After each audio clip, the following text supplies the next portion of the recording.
You have reached the Geek Elite. Good luck. So, I have a question. Have you ever wanted to get into comics, but you just didn't know where to start? Well, welcome to Comics Quest. I'm JD Martin, and every week I sit down with a guest to talk a comic that I think anybody can pick up and start their comics reading journey. We take a look at psychedelic sci-fi, fantastical action, heart-wrenching love stories, and of course, superheroes.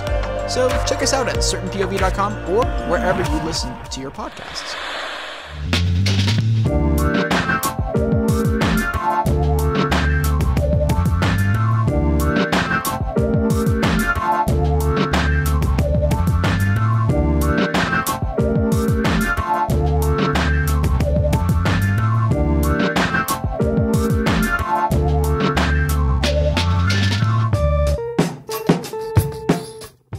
Welcome, everybody, to We Have Issues, Geek Elite Media show that's about everything literary. Books, comic books, webcomics, manga, and everything else you might be reading.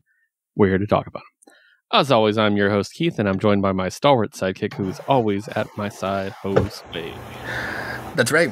I didn't get any comics, but I'm always down to talk comics, at the very least.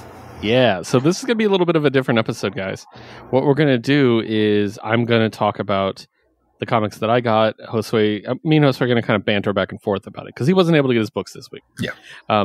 He did read the Marvel books he normally reads because we do share a digital account, so he was able to read those at least. Yeah, thank you, Marvel, for being the best company for that. Yeah. But we'll get to it, and yeah, we'll see. So before we get to that, I did have a little bit of news, but I want to take a moment to do something that we haven't done in a while, because this will probably be a shorter episode. Let's talk about manga. Oh, fuck yeah. Okay, so we, me and Josue read manga, and two of the big ones that we read, well, three of the big ones, are My Hero Academia, of course. My Hero Academia. Vigilantes. I was saying authorities in my head for some reason. and also Magu-chan, God of Destruction. Okay. So are you caught up on Magu-chan? That's the one actually I've fallen a little bit behind on, but I am meaning to get back on it. I'm desperately worried they're trying to wrap this story up and end it. Oh no. I haven't gotten that vibe yet, so holy shit. Yeah, I'm definitely going to get caught up. There's a big bad, and let's just say none of the humans can help, and Magu-chan has to depend on Neputaku to help him. Oh, we're fucked. We're so fucked. Dude. Neputaku. Okay. Okay, spoilers for everybody reading this. So I just gotta tell you, because go for it. It's the best shit ever. So basically, he's working at the restaurant, right? Mm-hmm. And his whole goal is to be the best chef ever. Like, he wants to be the best chef, right? And the big bad guy put all the humans to sleep. Oh, and shit. Neputaku's like trying to run the restaurant by himself. Oh, but there's also no one there, so there's no customers either, right? And it's still really comedic, and the bad guy drops like this pole on Neputaku's head and knocks him down. It's like, aha, And then he's like, he basically says, I won't be needing you, Neputaku. He's just like, you who don't stand, or basically you work for humans. You're a disgrace to gods of chaos. And then he says, if you're so obsessed with playing House of Lily Humans, then you can play around in that restaurant for all eternity. And then there's this shot. Ooh. Frenzied roar. He says, what you've said is inexcusable. And there's a cute picture of him and Ren, if you can just see it right there. Want to focus? Oh, yes. So, this is what you said is inexcusable. You run your mouth for long enough. Don't you dare mock this restaurant. I was like, oh my God. And then he does this fucking roar. Sick. Like a sonic boom. Yeah. And then he does this, like, this one. Oh, my God. He's basically the hero here. He helps take him down, and then him and Magu-chan work together to stop the guy, and it leaves off on kind of a cliffhanger. So, oh my God, it's so good, dude.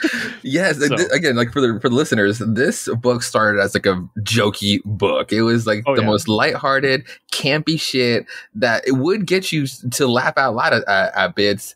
Did not think it was going to go down like this. Like, oh my God, yes, it's so good. So check that one out. I've also been reading the Hunter's Guild, Red Hood, which is only 3 chapters in. You should check it out. Okay. It's pretty dope. It's just about, it's like Red Riding Hood, but she fights monsters. And in this one, she's killing a werewolf. And you kind of get the idea she has experience with werewolves because she's Red Riding Hood. Yeah. And it's really like gross isn't the word, but the design of the werewolves and stuff is some stuff that I think you would really like, some body horror shit. No, I'm throwing it on right now. Like I really like the design of the hunter, like the tall chick, not really like the main one right now. Yeah. But they look really cool. Yeah, and so like, and all the werewolves look distinct. Like there's a really big fat one, but like there's this here. I'm gonna see if I can capture it because like this right here, that's one of the werewolves. Oh, sick. Okay, actually taking more of a serious approach with the monsters. Yeah, it's really interesting. It's very violence based and just so good. I've also been reading Mashal thanks to our friend Jesse. Fucking Jesse. I can't believe he got me addicted to this. Basically, it's Harry Potter. Oh, but not written by a TERF. And so the story is basically in this world, people are born with magic. And the government's like, if you're not born with magic, we're just going to kill you because you're a waste to the gene pool, basically. Yeah. So this kid is born without magic. And his grandpa takes him away and trains him to be strong, very, very strong, like manga strong. Okay. And like Rock Lee. And so he's just like, he's stupid strong. And some magicians come to try to kill him. And then like, so this dude is just like glowing with power and he throws it at him. And this dude right here says, that's the spell he used to drive off the dragon back in his Bureau of Magic days. I can't believe I'm seeing it with my own eyes. And then we get this. This dude's face. Oh my god. And then he does it again, and then he just bats it the other way. Oh, it's so fucking funny. So basically he gets sent to a magical school. I'm putting quotes up, fans. And he basically is supposed to like integrate there and be undercover as part of the whole story. It's complicated to explain why. But he has to pretend he has magic. So he does shit like when he has a broom he needs to fly, he throws it as hard as he can and jumps on. Like it's hilarious. Like I really like it. So, but let's get to the main event. My Hero Academia Vigilantes. We'll start with Vigilantes. Yeah, it's so good. And remember how like months ago we're like, man, this has got to be wrapping up. Oh man, yeah, and it's like no, thank God it's still going. Yeah, I really like it. I like that we're obviously going to get another appearance by Knuckle Duster. Oh yeah, yeah, which is really cool, and just how much that character has really grown. It's just so cool. All the characters, the whole neighborhood. I mean, I fucking like the whole neighborhood for sure. Like Koga, fucking awesome. Was literally a piece of shit rapey dude from the beginning, and now it's kind of like when he shows up and it's like, oh fuck, this dude's actually gonna help because he has literally turned around. And Koichi, like fuck, just like yeah. He's not just a bumbling fool anymore. I mean, kinda, but he's actually focused. Like I fucking love like when he was just like when he bowed like in the last chapter, not necessarily this one, but they both go hand in hand. They're basically the same scene. But when he bows down to like the villain and is like almost like, oh shit, is he really giving up here? And just like side swipes around him to just sweep the leg and makes him be in midair for a second because that's what he needed. And then, of course, fucking Pop had to come in his head, and he had to hold back. And it's like, oh man, no, it's getting really fucking so good. Yeah, but I'm assuming you read My Hero this week. Oh yeah, that was one of my favorite moments in My Hero history, dude. Yes, absolutely. Like just the moment when, so for those not reading, spoilers. This is massive spoilers for the anime if you're reading or watching the anime instead. Yeah. The moment last issue where Bakugo saved him after we've been talking like, I just want the whole class there. We like the class, you know? And then he saved him, and then we see this armor-piercing shot. This fucking shot, though, Josue, with the whole class in the background. Yes. Knocked me on my ass. Also, Uravity's new costume is pretty fucking dope. So, yeah. Dude, I just really dug this. It was so cool. And Bakugo being the one that's like, none of you understand Deku like I do. I'm like, holy shit, am I shipping this? Dude, oh my God. When he was just like, you're being a fucking idiot if you're just like letting those two out and about doing their own thing. They're just going to get themselves killed. Like Bakugo, the one that's all about like Mr. Explosion, Dr. God, Dynamite, murder. and he's actually thinking about them, thinking out for them, wanting to be out there looking out for them because he can. And going back to the anime, we just saw the class versus class episode and how badass Bakugo was. Where like, yo, I'll take charge, but get me, but at the same time, I'll get you. That's fucking him. Like, he's a fucking pro ass hero. Attitude is standing, but still, he's a pro ass hero right there. Yeah, I just love it because he literally is like, you guys know Bakugo, or you guys know Deku has no survival skills whatsoever, right? Like, he's just going to die. He's going to work until he dies. That's all he's going to do. So. And like the way Deku has been looking, though, like that raggedy, that like costume's that creepy. Beat up. Or the way it looks now, it's creepy, but it's so sick. Like, he's just taking everything so serious. Like, honestly, because I've been liking it because I've been waiting for him to just hold on to the hood, because every time he shows up in the gear, he just throws a hood back, and it's like, all right, well, secret identity is out the window there, but right there he's just like rocking it, and he looks so menacing. It looks cool as fuck. It's so dope too. So yeah, just a quick follow up on the manga. So now the only big news I really wanted to go over that isn't involved in our reads is something that we're so excited about. I think this was today we got announced. I think so, yeah. We're getting a spin-off of Something is Killing the Children called The House of Slaughter. Yes! And not only are we getting that, James Tynion and Werther Delader are coming back for it, but we're also adding a co-writer, Tate Bromble, who does Barbarian. Okay, nice. And the man who just is straight off breaking our hearts in the Autumnal with some of the best art I've seen all year. Yep. Chris Sheehan. Dude, yes. If he gets his hands on this series, it might be better than Werther. Ooh. I mean, it might. Because I love Chris Sheehan's art. You know? Absolutely. Like him and nature, and the fact that it's always usually like in the wilderness or just monsters being out and about, not necessarily like in an inside setting. Dude, if we can just like get like that cut too, like Sheehan's art being like even more menacing, like around the monsters. Yes. Oh yeah. Also, we're getting a variant cover for #1 from Jenny Frison, by the way. Yes, and I need that one to go with my #1, Something's Killing Children, Jenny Frison. Exactly. So that's all the news we're going to go over, guys. Not too much this week. So we're going to talk about our comics, and I'm going to be taking the lead and talking to Josue. You're going to notice a couple books I'm not going to get too much into detail for, because these are books very important to Josue, and I would hate myself if I spoiled them for him. Now, really, the only one I'm just like looking out, like just like mind the spoilers, is Seven Secrets. Like I out of your other batch, it's Die, and there was Die another and Silver Coin. Die and Silver Coin. I guess if like for like the big stuff that you feel like oh, maybe you should enjoy this, maybe save those. But honestly, like, if you need to just like go all out, like do it. It's just Seven Secrets. I'm like, obviously, because it's 7 fucking secrets. Yeah. So which by the way, we are going to start with Seven Secrets, which means we're not starting with a bang, we're starting with a boom. Nice. And boom, Studios, Seven Secrets, starting right off the bat. Number 10, I got this cover. So Keep cool. calm and carry a big scepter. So this makes sense as we get into it. Written by Tom Taylor, illustrated by Danielle I say this wrong every time. Niculo. Thank you. Colored by Walter Baiamonte and lettered by Ed Dukeshire. So the reason we're not going to talk about spoilers is because we got a massive reveal at the end of the last issue. Oh, yeah. And Josue can't know what happens because, yeah. Oh. But I won't tell you about that, but I will say they enact the next part of the plan. Okay. And they basically break into teams, is what I'll say. Can you break down the teams? Or at least what's the... Okay. There's a lot of people still. Yeah, remember, all the keepers are still True. I will tell you that the main characters team is him and his mom and... oh God, what's his name? The Silent Bird dude? No. The dumb one. His friend? The bully. Titus. Oh, okay. Yeah. So it's literally just the three of them. Ooh, okay. I think because they don't trust Titus with anything.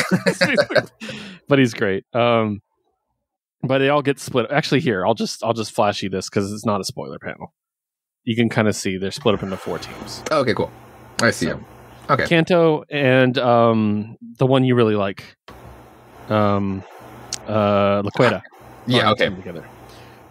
So basically, they each got a mission, and Kanto's mission, because Kanto was the keeper of, or was the protector of the first secret. That's what it was. Mm-hmm. Her mission's to get the first secret back because it's not gone. It's just where Switzerland used to be. That's true. Fuck. So okay. That's the key. So I'm not going to spoil much more of that for you. It's fantastic. I will say you probably don't recognize this character in the middle. Mm-hmm.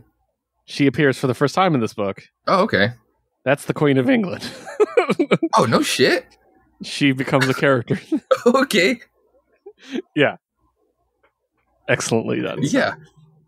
Moving on. I almost don't want to spoil this one for you either, but I'm going to do a little bit. Eve, number 3. Oh, yeah, please. It's only just starting out. Written by Victor Laval, illustrated by Joe Mi-Gyung, and colored by Brittany Peer, with Ann World doing the lettering. So, when we last left off, Eve was being attacked by the zombie things, and she got saved by somebody. Looks like an older person, maybe a kid, older than her or something. Mm-hmm. Turns out, yes, it was a kid older than her. And he takes her back to a little colony full of children, basically. And all of them are younger than him. And the whole thing is, you need to leave. You can rest here, but you can't stay. And there's, this whole ominous thing about it. And then the leader, the older dude, is like, I'm going to take you to a train. And this train will take you where you need to go. And he gives her a credit card, which still works. To operate the train, because you have to buy a ticket to operate these. The trains. Metro cards, yeah. Yeah, so yeah, well, I'm just gonna tell you, I don't care. Do it. So he basically is taking her to the train, and he basically says, I can't go back after this. She's like, what do you mean? He's like, being out here, you breathe this in, you turn into these people, these monsters. He's like, basically by saving her, he sacrificed himself, and he told the kids if he tries to come back to kill him. So it's like, oh fuck, right? So it's like, that's dark. So then we catch up with Crazy Robot Teddy Bear. Oh yeah. And then it gets darker, Josue. Fuck. Because the Crazy Robot Teddy Bear is following her path and finds the kids. Uh-huh. And they're like, what's that? It's a bear. Like a real bear? Like a teddy bear. Really? Yeah. But he doesn't look cuddly. And then there's just ominous silence, and then he comes out covered in blood. Motherfuck. Yeah. Oh no. And it's just he keeps trying to catch up to her, and eventually he does catch up to her. He's like, wait for me at the train station on the other end. It's in Chicago. And they meet up. He's like, hey, and they hug each other, and someone snipes the teddy bear in the head. What the fuck? No, it's not even the biggest reveal. She's like, what the hell? Are you going to kill me too? And they're like, I'm not here to kill you, Eve. I'm here to save you. Because I am you. Oh, what? All the issues for you to miss, dude. No, oh man, that's fucked up. Oh my god, no, that's super cool, because we were the thing we didn't want to spoil last time was that we knew that time was against her, being like, yeah, the air here is poison, her knowing that she can't fuck this up, and then the kid doubling down on it, that you can't go back. Oh my god, this world is insane. I fucking love this issue. I didn't even read it. And there's also a cutaway up to the space station too. Okay, I'll up on that stuff too. So. But yeah, that's the 2 boom books I got this week. Next up, we're going to talk about Dark Horse Comics. Now, Dark Horse, I have a couple books. The first one is Norse Mythology, number 2. Ooh, nice. So, volume 2, number 2. Story and words by Neil Gaiman, but scripted by P. Craig Russell, lettered by Galen Showman, and the art is by Matt Horak with colors by Laverne Kinzerski. So this is the follow-up of the Meet of Poets story. It started in the last issue, and it's wrapping up in this one. And basically, as a quick reminder, there was a god that was created by the other gods, and he was like the wisest one and all this stuff. Well, he got killed by some giants, and they turned his blood into mead.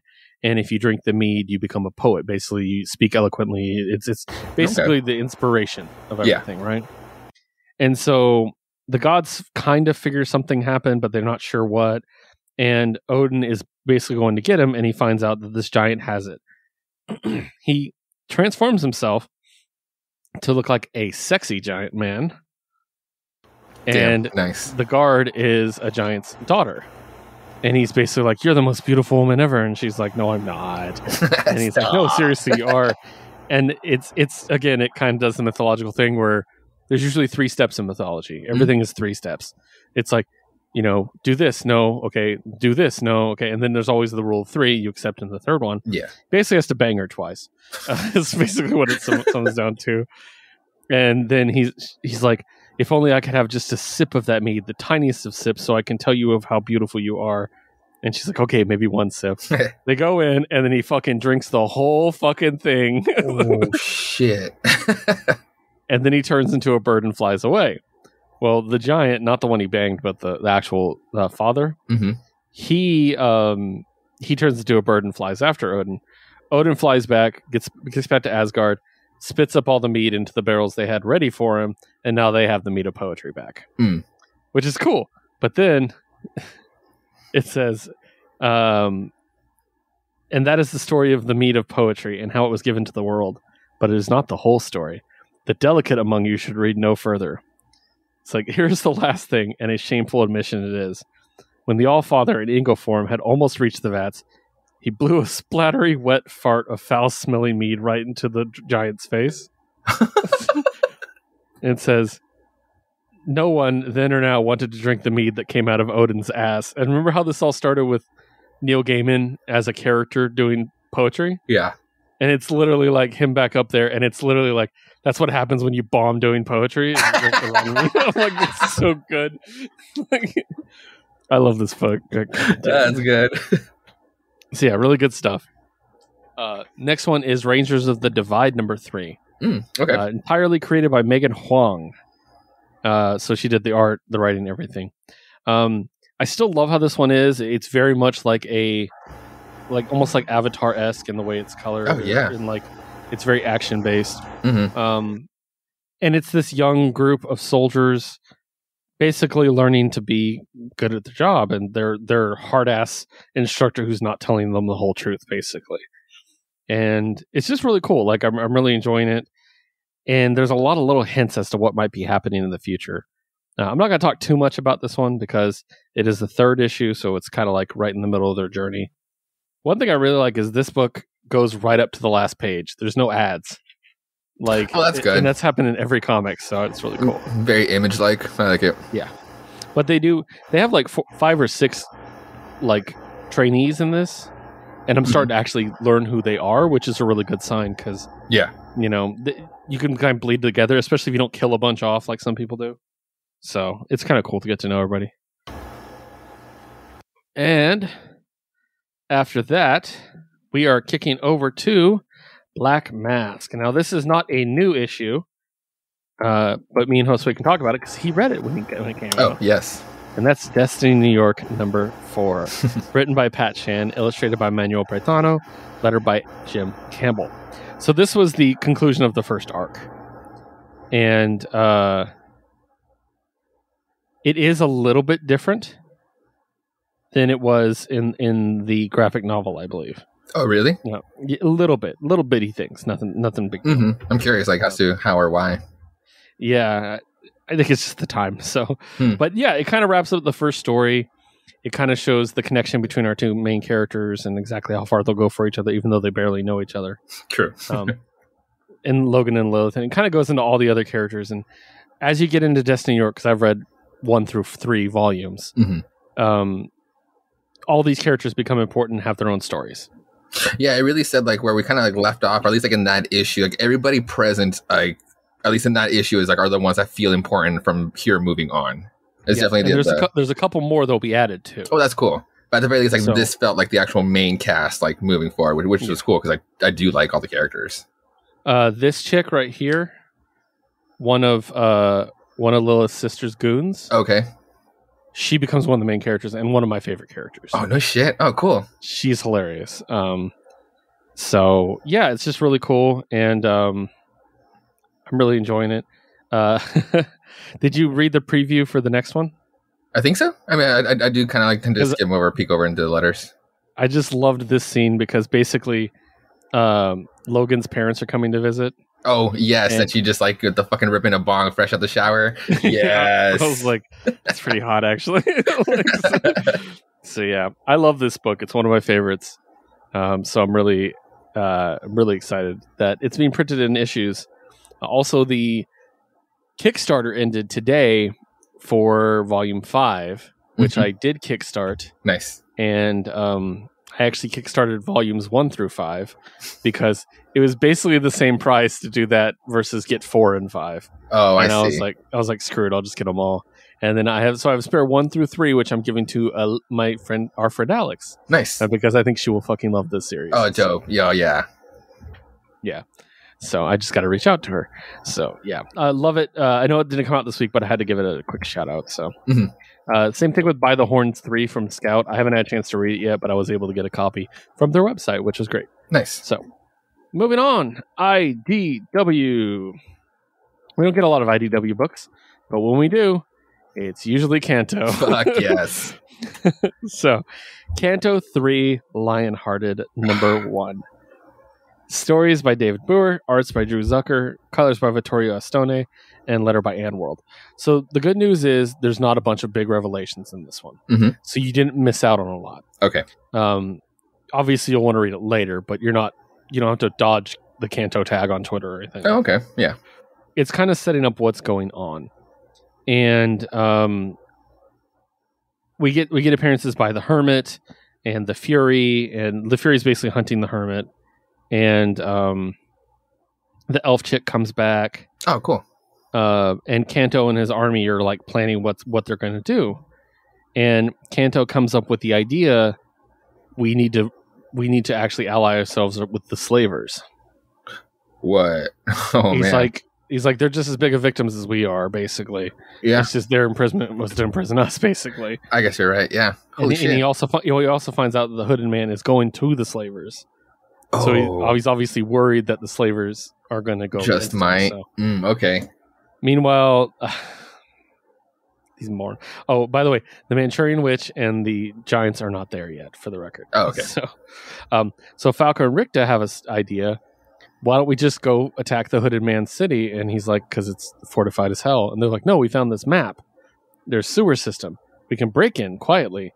And he's like, no, that's a bad idea. That's a really bad idea.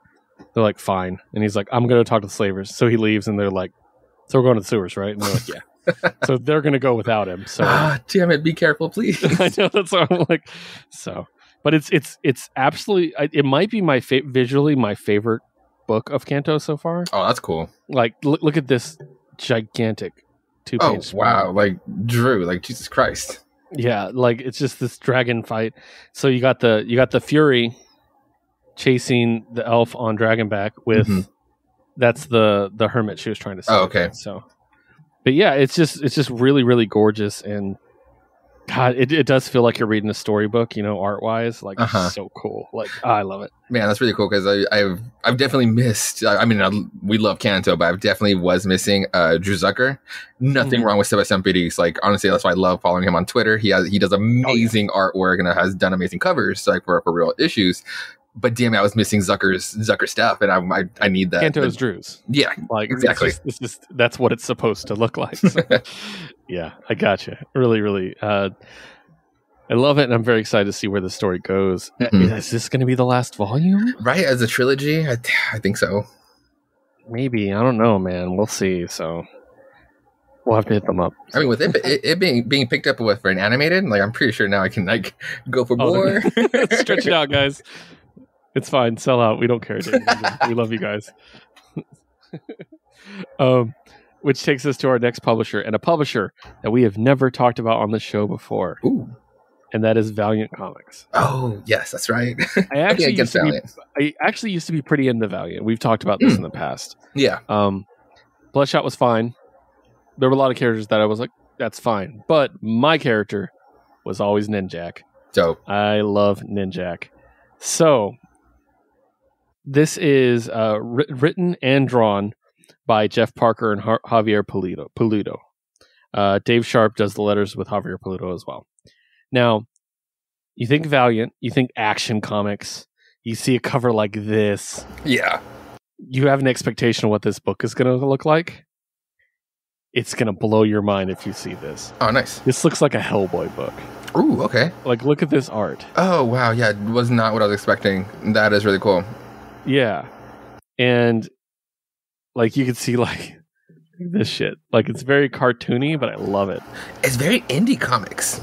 Yes, yeah, very much like early Image. Yeah, like not the main 7, but the guys they hired on and stuff. Yeah, and I really dig it. So Ninjak is basically a soldier for hire at this point, but he also works for MI6, and it opens with a very interesting political story that I thought was hilarious. Okay, Ninjak is saving I don't think they give the country, but a Middle Eastern reporter who is going to an embassy after reporting bad things about the government that they were doing. And then he's kidnapped, and they're like, we're going to kill you now because you did that. And then they're like, wait, don't kill him yet. Take his clothes so we can send a duplicate out to make it look like he left. I'm like, well, this is awfully familiar. Jesus. And then he ends up saving the dude, which I was like, okay. I was like, that's pretty great. So, but basically what happens in this is the MI6, all the undercover agents in MI6, their identities get leaked. Oh, shit. To the internet. So all of a sudden, all these MI6 agents start getting killed. And it's kind of funnily done in a way, like this guy's skiing and he ggets shot by a guy skiing past him. Jesus, yeah. And then this one, he gets shot by a harpoon. Like, it's really fun. It's so funny. I did not expect this. It's just so good. But yeah, and then it lends off basically Ninjak and this girl are the only two that are left, and they're about to get attacked by a group of people. So, yeah, it's really good. I really enjoyed it. Again, I think it could have been very samey if the art wasn't so different, and I just loved it. So that was a really good choice. Nice. Also, we got a really cool preview of Shadow Man, number 4, which I didn't know was being done by Cullen Bunn. Honestly, every time I look at it, I'm like, "Oh, this looks cool." Honestly, sometimes just by the title alone, and then I look at the cover, and like, I kind of want to do this, and then I look at the tag, and it's like, "Oh, fuck, it's Valiant," and it's like, look at that. It is really cool. I have nothing against Valiant. I just want to point that out. Nothing against Valiant. I just can't dive in. I can't dive into another superhero universe to get to know everybody. I know. I got you. But Shadow Man looks fucking awesome. And yes, Colin Bunn is writing it, but it's like, it's very intriguing, but I just can't do that to myself. Yeah, definitely. But yeah, I'm looking forward to more things from Valiant. I'll keep you up to date on Ninjak at least. Cool. So. At least, yeah. Yeah. All right, that brings us over to another publisher that we don't talk about a lot. It's a division of Boom Studios, and that's Archaea. Oh, nice. Yeah. I got the Mouse Guard book. Nice. Wait, let me see it again. Oh, yes. It looks super different. It's not a comic book. Yeah. I know. It's great. It's like a children's book, like a picture book. That's cool, actually. I really like it. Yeah. Have you read Mouse Guard before? No. Dude. You're going to love this shit. It's basically like fairy tales. Okay. But the art is phenomenal. So let me do the creative team before I jump into it, because I'll rant forever about Mouse Guard. The creative team is David Peterson. That's it. He did everything. Nice. So so you can kind of see like the art style. It's all these mouse, right? Beautiful. Yeah. No, I actually really like it. But then some are like this. They're like actual storybooks. Nice. And it's just absolutely beautiful, dude. This one is a collection of a couple short stories. Oh, I love this page. Oh my god, yeah, I'm definitely going to be looking out for this. Yeah, dude, if you can find any back issues of Mouse Guard, pick them up. They're absolutely wonderful. And it kind of reminds me of again, like that early Image era. Oh, check out this wolf, by the way. Oh, wow, no, it's really pretty. Yeah, like that early Image area where you get shit like Bean World, like just really random weird shit. And yeah, it's great. But especially if you can find the Mouse Guard, the 1152. They have a book for each season of the year 1152. So it's fall 1152, winter 1152.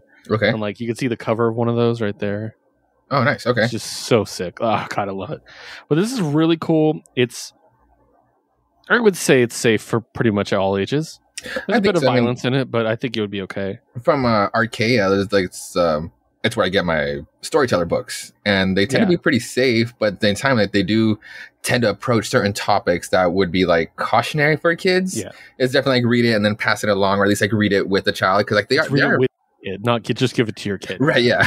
But I know what you mean by sometimes crossing that line where it's ooh, it's kind of a little dark for kids, but at the same time, you are reading a YA book. Yeah, exactly. So.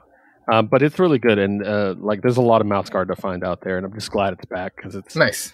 It's really interesting. It's also an artist's book. Like it's one of those books that comic artists refer to a lot. Oh, that's cool. No, you were showing me the pages. It looks like that's one they're like, this is something I love. Yeah, it looks like those like children's books, but that actually like has like production in its art, not just leaving like the background just blank and white for like just to focus on the front and center. No, they look like really good books.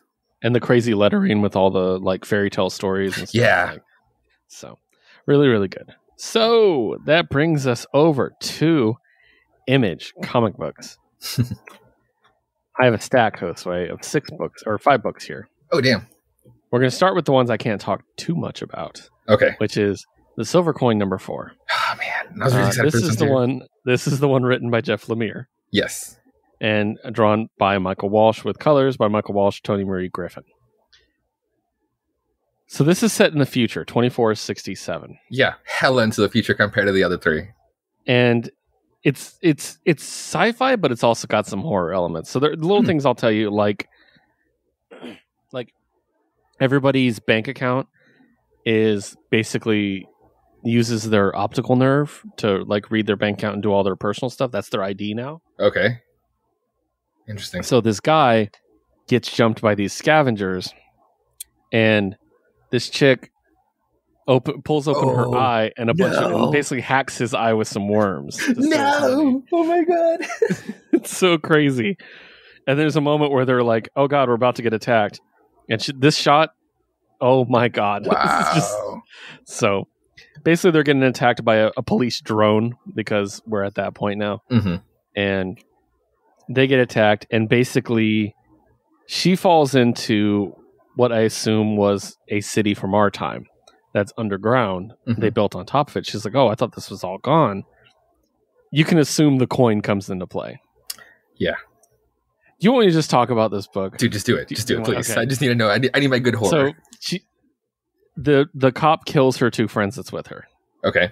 She falls down, and she's like, he follows her down there. The drone follows her down there, shooting at her. She's trying to run, and her personal computer skids out. It loses signal. Mm-hmm. And so she walks into a room and finds this. Oh, shit. Oh, fuck. Okay. Oh, damn, a hand. No. Yeah. And she walks up and sees the coin and picks it up. Then immediately her computer starts saying, virus detected, virus detected, virus detected, virus detected, virus detected. What the fuck? And then the drone shows up, and there's a moment. He's like, freeze, no, do not move, you're under arrest. And she turns to look, and it says, virus accepted. Oh my god. Jesus.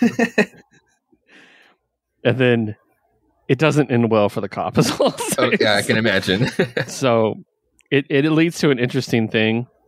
And there's more lore that I'm not going to tell you. Okay, no, good. Though. This is what I've been waiting for. It's the overarching thing. Yeah. Cool. But we do get a preview of the 5th issue because we were nice. like, is it going to be 4 or 5? Mm-hmm.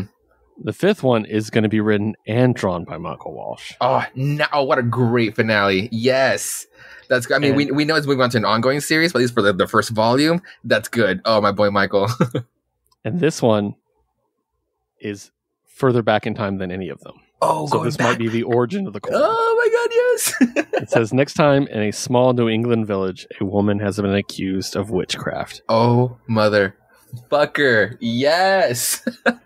That's amazing. So good. Honestly, what a great... I love it.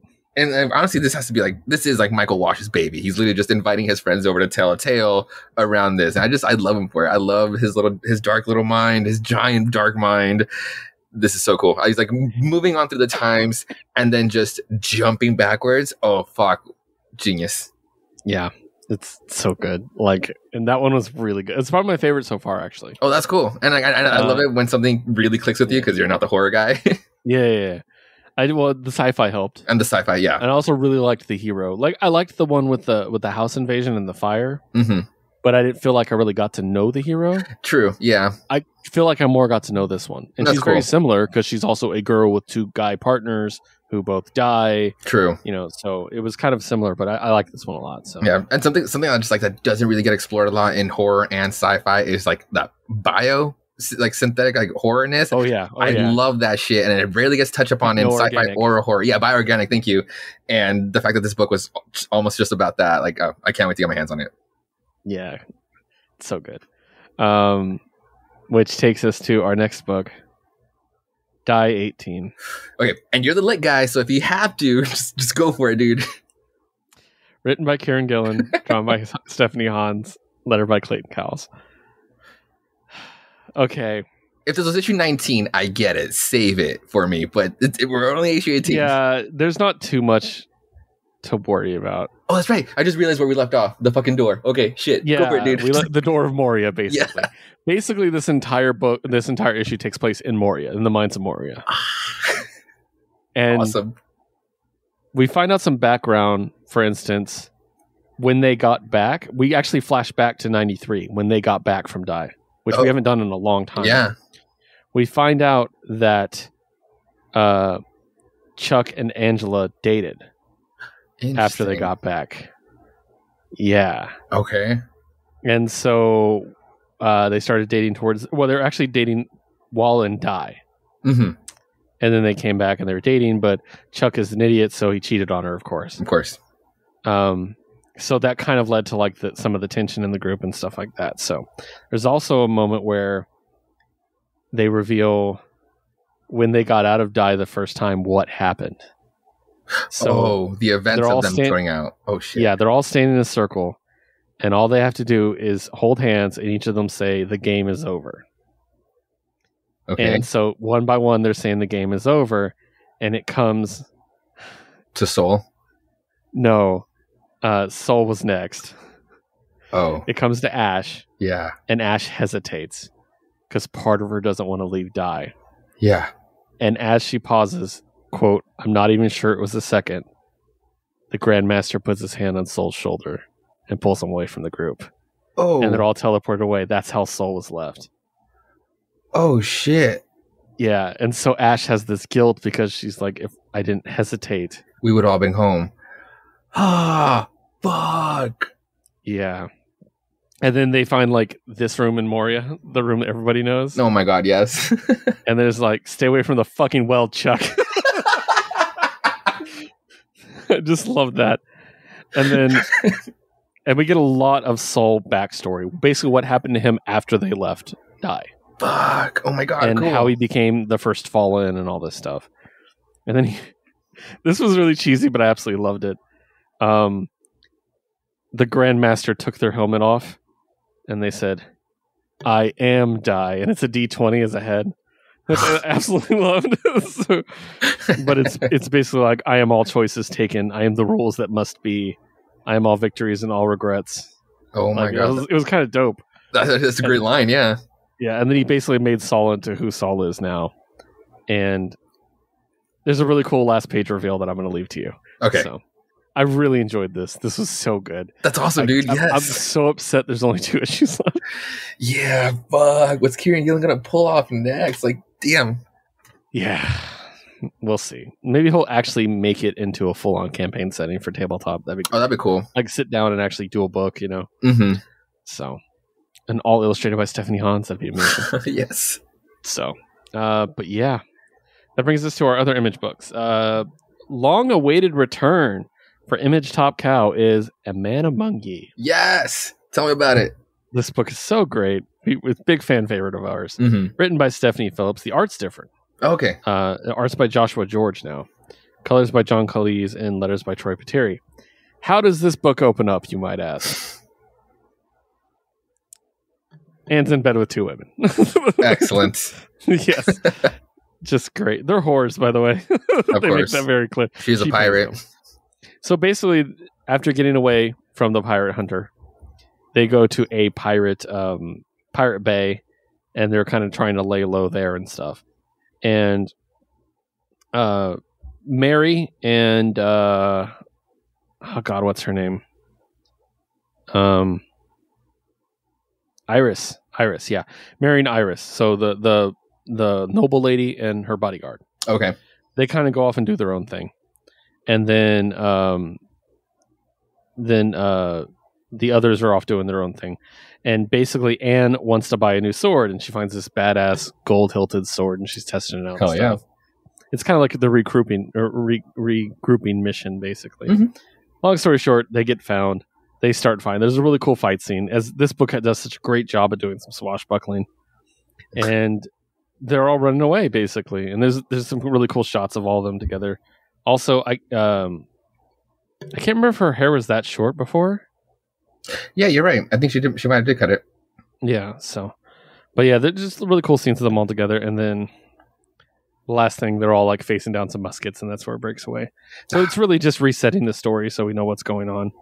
But it's been a lot of fun. I really like this cover. The next one.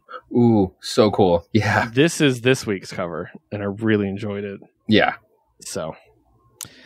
But yeah, I'm really excited this is back because Lady Pirates, amazing. Love Lady Pirates for sure.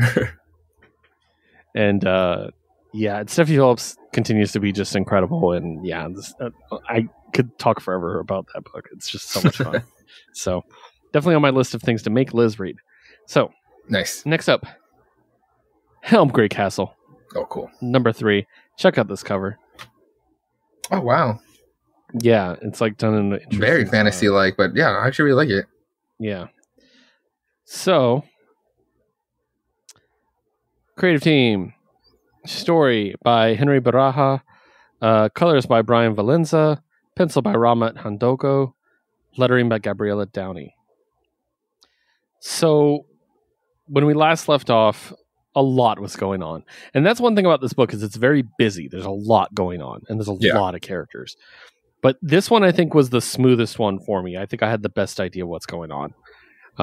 Which includes Helm Grey Castle and his lady love going to, I don't want to say hell, but they basically, the chick basically put them under and spiritually cast them somewhere so they could go save a dude.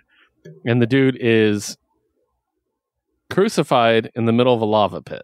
Holy shit. So, so they're doing that. Meanwhile, the dwarf and the elf are like doing their thing too. Well, Helm rescues him, and the dude's like, "You look familiar." And he goes, "No, are you Coyote, brother?" Yeah. He goes, "You're Azteca." He's like, "No." He's like, "I don't know you." He's like, "Cody, it's good to have you back." He's like, "What's happening?" Basically. And from then on, everybody just keeps calling him Coyote. And it's just kind of like, and even like his lady is like, "Your brother's quite the showman." He's like, "What?" Like, so it's kind of like, what's going on here? Was he abducted as a child? Maybe. So, and then they wake up, and of course they were naked when they were under. So we get this cheesecake shot of Helm waking up naked. So, which is great. Ripped, shredded as fuck. Yeah. But it's really cool. Here's his brother. Oh, damn. Okay. Looking badass as shit. Yeah. So, oh, fuck. That sword is cool. Yeah. The ridge sword. I love those.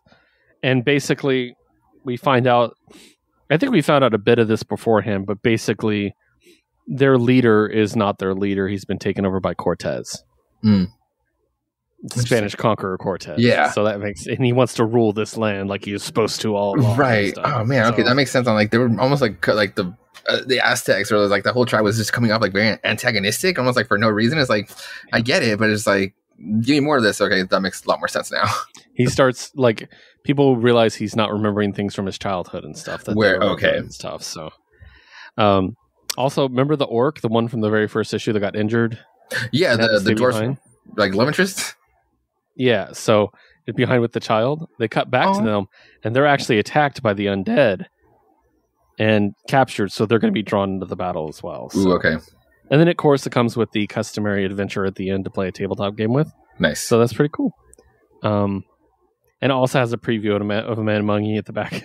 So, but yeah, it's fun. I really enjoy it.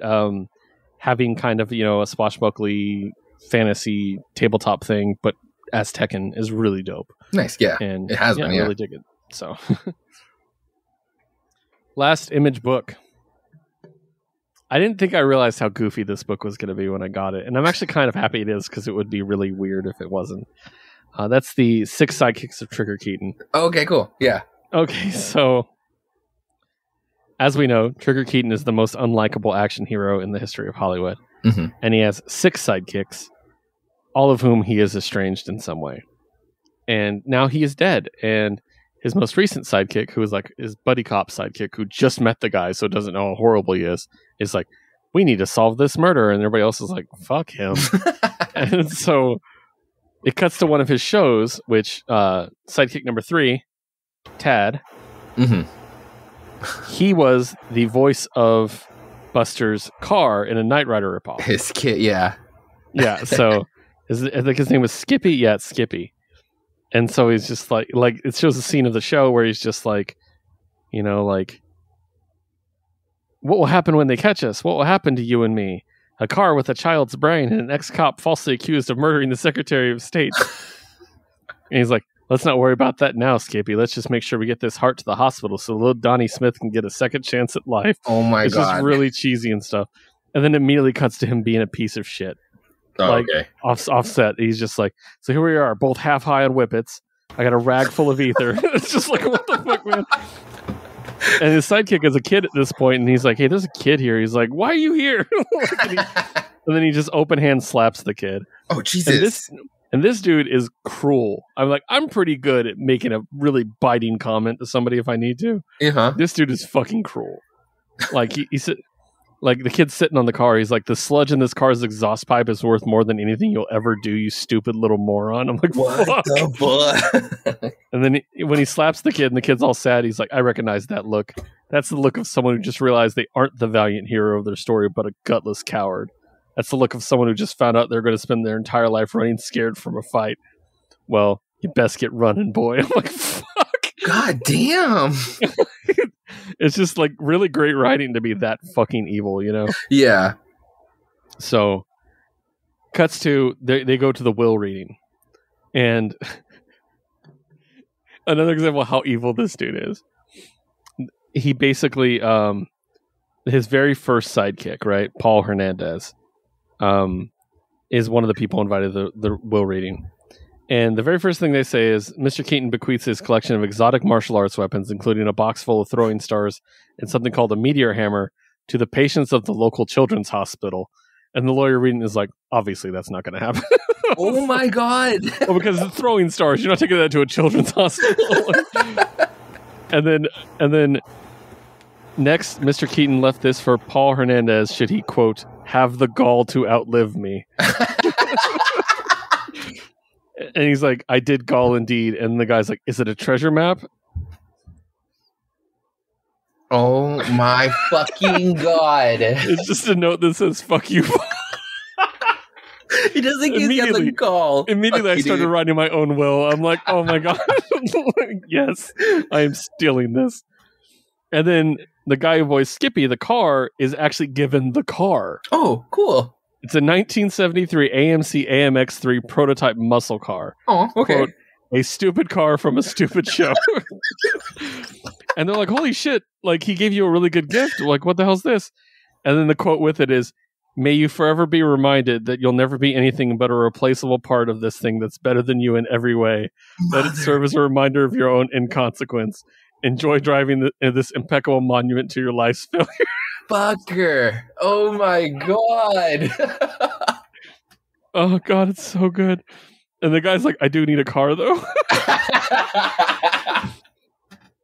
So, dude, yes. You find out that he has a whole bunch of or outside there's a whole bunch of people with boxes of poop because apparently he saved up 40 boxes of his own shit to send to people after he died. Motherfucker. They go outside and most of them are the stuntmen who tried to beat them over the last one, and so they have a stuntman war and they're running away. They get in the car that he just inherited and they're driving away, and he stops at a red light trying to get away from the stuntman. Like, it's a red light. He's like, go. They're like, look. And then it cuts back to the stuntman and they're also stopped at a red light. Oh, motherfuckers. He's like, they stopped at their red light. He's like, there are rules to an engagement. And they're like, go, Skippy, go. And so he ends up this dude is like a badass driver. Nice. He pulls out like this crazy like S-turn between the cars and reverse and dope. stuff. So they have this awesome car chase, and they're like, how do you do that? He's like, it's actually really easy. Like, and then they get an ominous threat from some dudes to be like, stop looking into this. It's none of your business. This, if I had to compare this to a book, it'd be Chew. Okay. It's that level of goofy, and I love it. So, which is really funny. Like, I did not expect that much from this. Yeah, this is by the way a Skybound book. Oh, okay. So, maybe expect something for Skybound X too. Maybe, yeah. So, what a piece. Really funny, but just those biting comments, like, dude, that's fucking insane. Like, just to read these like lines from a piece of shit, that can just be funny when it's just like not directed at you. But oh my god, that's just too fucking much. It's so good. I'm like taking notes and shit. All right, we're going to move on to our next publisher, and that's going to be DC Comics. Nice. I got 4 books. I have, and you know me, I always get the deluxe covers. Oh, man, that $1 extra. They are Detective great. Comics 1039. Look at this motherfucker. Is that Azzarello, or who did that? I like that really deep, like the way Azzarello loves to do his Batman. No signature. Let me pull up the creative team. Because it did look really cool. Yeah, it's so good. I'm loving Detective Comics ever since Mariko Tamaki took over. That's good. She's doing an excellent job. Lee Bermeo. Oh, Lee Bermejo. That's right. Azzarello is the writer, but he usually ends up with this guy. Question about Batman right now. Have they revealed who, what's his face? Ghostface is? Ghost Killer Face? Ghostface Killer? Not Ghostface Killer? What? Is it a Ghostmaker? Like the dude in the white suit. And they're like a new vigilante with like the baggy parachute I'm not pants. getting Batman. That's just Batman? Comics. Oh, okay, cool. Never mind then. So that might be in Batman. Okay. I don't know what you're talking about. So, creative team for this one is Mariko Tamaki writing, Victor Bogdanovich penciling, inks by Daniel Henriques, Victor Bogdanovich, and Norm Rapmund. Damn, a lot of inkers. Is an interesting choice. I love Norm Rapmund, but I was funny because I was like, have I ever mentioned him on this show? Like, yeah, right. That's so weird. Like that he is doing a third of the inking, like because he's a huge name. If you guys don't know, he's kind of a legend in comics, I guess is the best way to put it. He did Teen Titans, he did Nightwing. He was really good at Nightwing. He did really good run of Batgirl. He did all kinds of stuff, cool. And he's also doing Infinite Frontier too. So, Jordi Belair doing the coloring and Aditya Bidikar as the letterer. So we're wrapping up the story with all these people are dying, all these high society people, right? And what it is we're introduced to a new Bat villain, and his name is Hugh Vile. And it's great because they say it, and then Huntress goes, villain name. Definitely a villain name. So what happened when he was a kid, he swam in the creek out back and got a parasite in his head. Oh, Jesus. That's sensitive to light. And now he can infect other people. He's constantly hungry, and he feeds off the life sources of other people. And when he does, it looks like this. Jeez. Yeah. And so he's infected a bunch of people, and that's who keeps dying. And then he can control the infected people, too. Mm. And in this book, he infects Huntress. Shit. And so it comes down to that. It's really like crazy and like here, there's the shot of him infecting her. Oh, fuck. Gross. Yeah. It's very head crab, very fucking face hugger. And so basically in the end, they're able to defeat him. And they can use light to chase the thing away. But he does get away. So he's going to be a new Bat villain. They also gave him a backup story at the end of the issue with T-Rex writing and drawing, Simon Gao coloring, and Rob Lay lettering, where it's kind of a backstory for him. And it's even grimmer and like more disgusting. You're fine with this stuff, so yeah. I don't have to warn you, but... Oh, sick. Yeah. Ooh. Yeah, so dope. So, yeah. It's really cool. I'm really enjoying this. So, Detective Comics, Mariko Tamaki, killing it. Nice. Next. A book I know Josue loves. Future State Gotham. And I've been really I was excited for this issue because I saw the artist, the fucking Simone, right? No. Simone DeMeo? No, who's it? Oh, yeah, who's the artist? Never mind. Just go for the teams. Dennis. No, not Dennis Culver. It's Giannis Milano Giannis. Same person that's been doing it. Oh, damn. What but the fuck was I seeing? Simone DeMeo did the cover. Oh, okay. Just the cover then. They're just like building. Not the cover I got. Oh, okay. I got the Rose Besh cover, which has this awesome shot of Spoiler. Yeah. Okay, that's cool. Yeah, I love it. So it's really cool. So yeah, written by Joshua Williamson. Artist again was, written by Joshua Williamson and Dennis Culver, I should say. Art by Giannis Milano Giannis. Letter by Troy Pateri. No colorist because it's in black and white. Yeah. And this is the one where Red Hood and the new Batman basically have to team up and take on basically all the bad guys. It features an appearance by Punchline,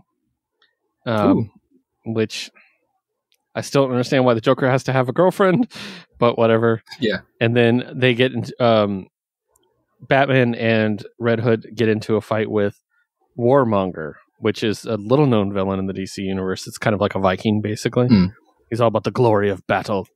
And he knocks them out. He puts them down in like a pit, and they have to fight. And he basically hit them both with like something to rage them and frenzy them out. Oh, okay. So it's going to be them fighting for the next issue, which is really cool. We also leave out with a cutscene at the end where they're like, all these people escaped, including a famous ex-girlfriend of the Joker and criminal mastermind, Punchline. And then you see a baseball bat crash into the TV, and it's like, her free in my city? Hell no. Gotham belongs to Harley Quinn. Jesus, okay. So, yeah, so we might get some of that. But yeah, it's been a lot of fun. This book is great. I'm not getting into all the details because, I want you to read it. It's just... It is a good book. The art is so gorgeous. It is. Like, it's just amazing. So, next up, DC Infinite Frontier number 2. Oh, damn. Okay, cool. Once again, I got the variant. Oh, that's cool. So... yeah, definitely talk to me about this one. There's multiple stories in this one. Okay. So, all of it's written by Joshua Williamson. Pencilers are Paul Pelletier, Jesus Marino, and Zermanico. Inks by Norm Rapin, Jesus Marino, Zermanico. Colors by Romulo Fajardo Jr., lettering by Tom Napolitano. So...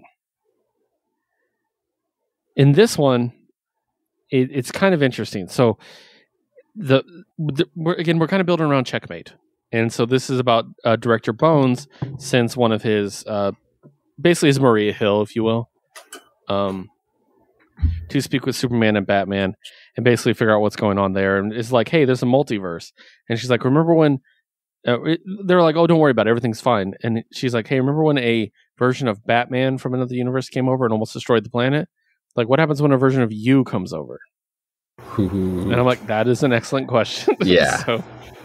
So, this is also the one that features the panel of, as I told you, Flashpoint Batman saying, I don't read comic books. Asshole. Which is amazing. It's DC mocking themselves. Yep. And yeah, they, so President Superman and Flashpoint Batman are working together. Okay. Because of reasons. Yeah.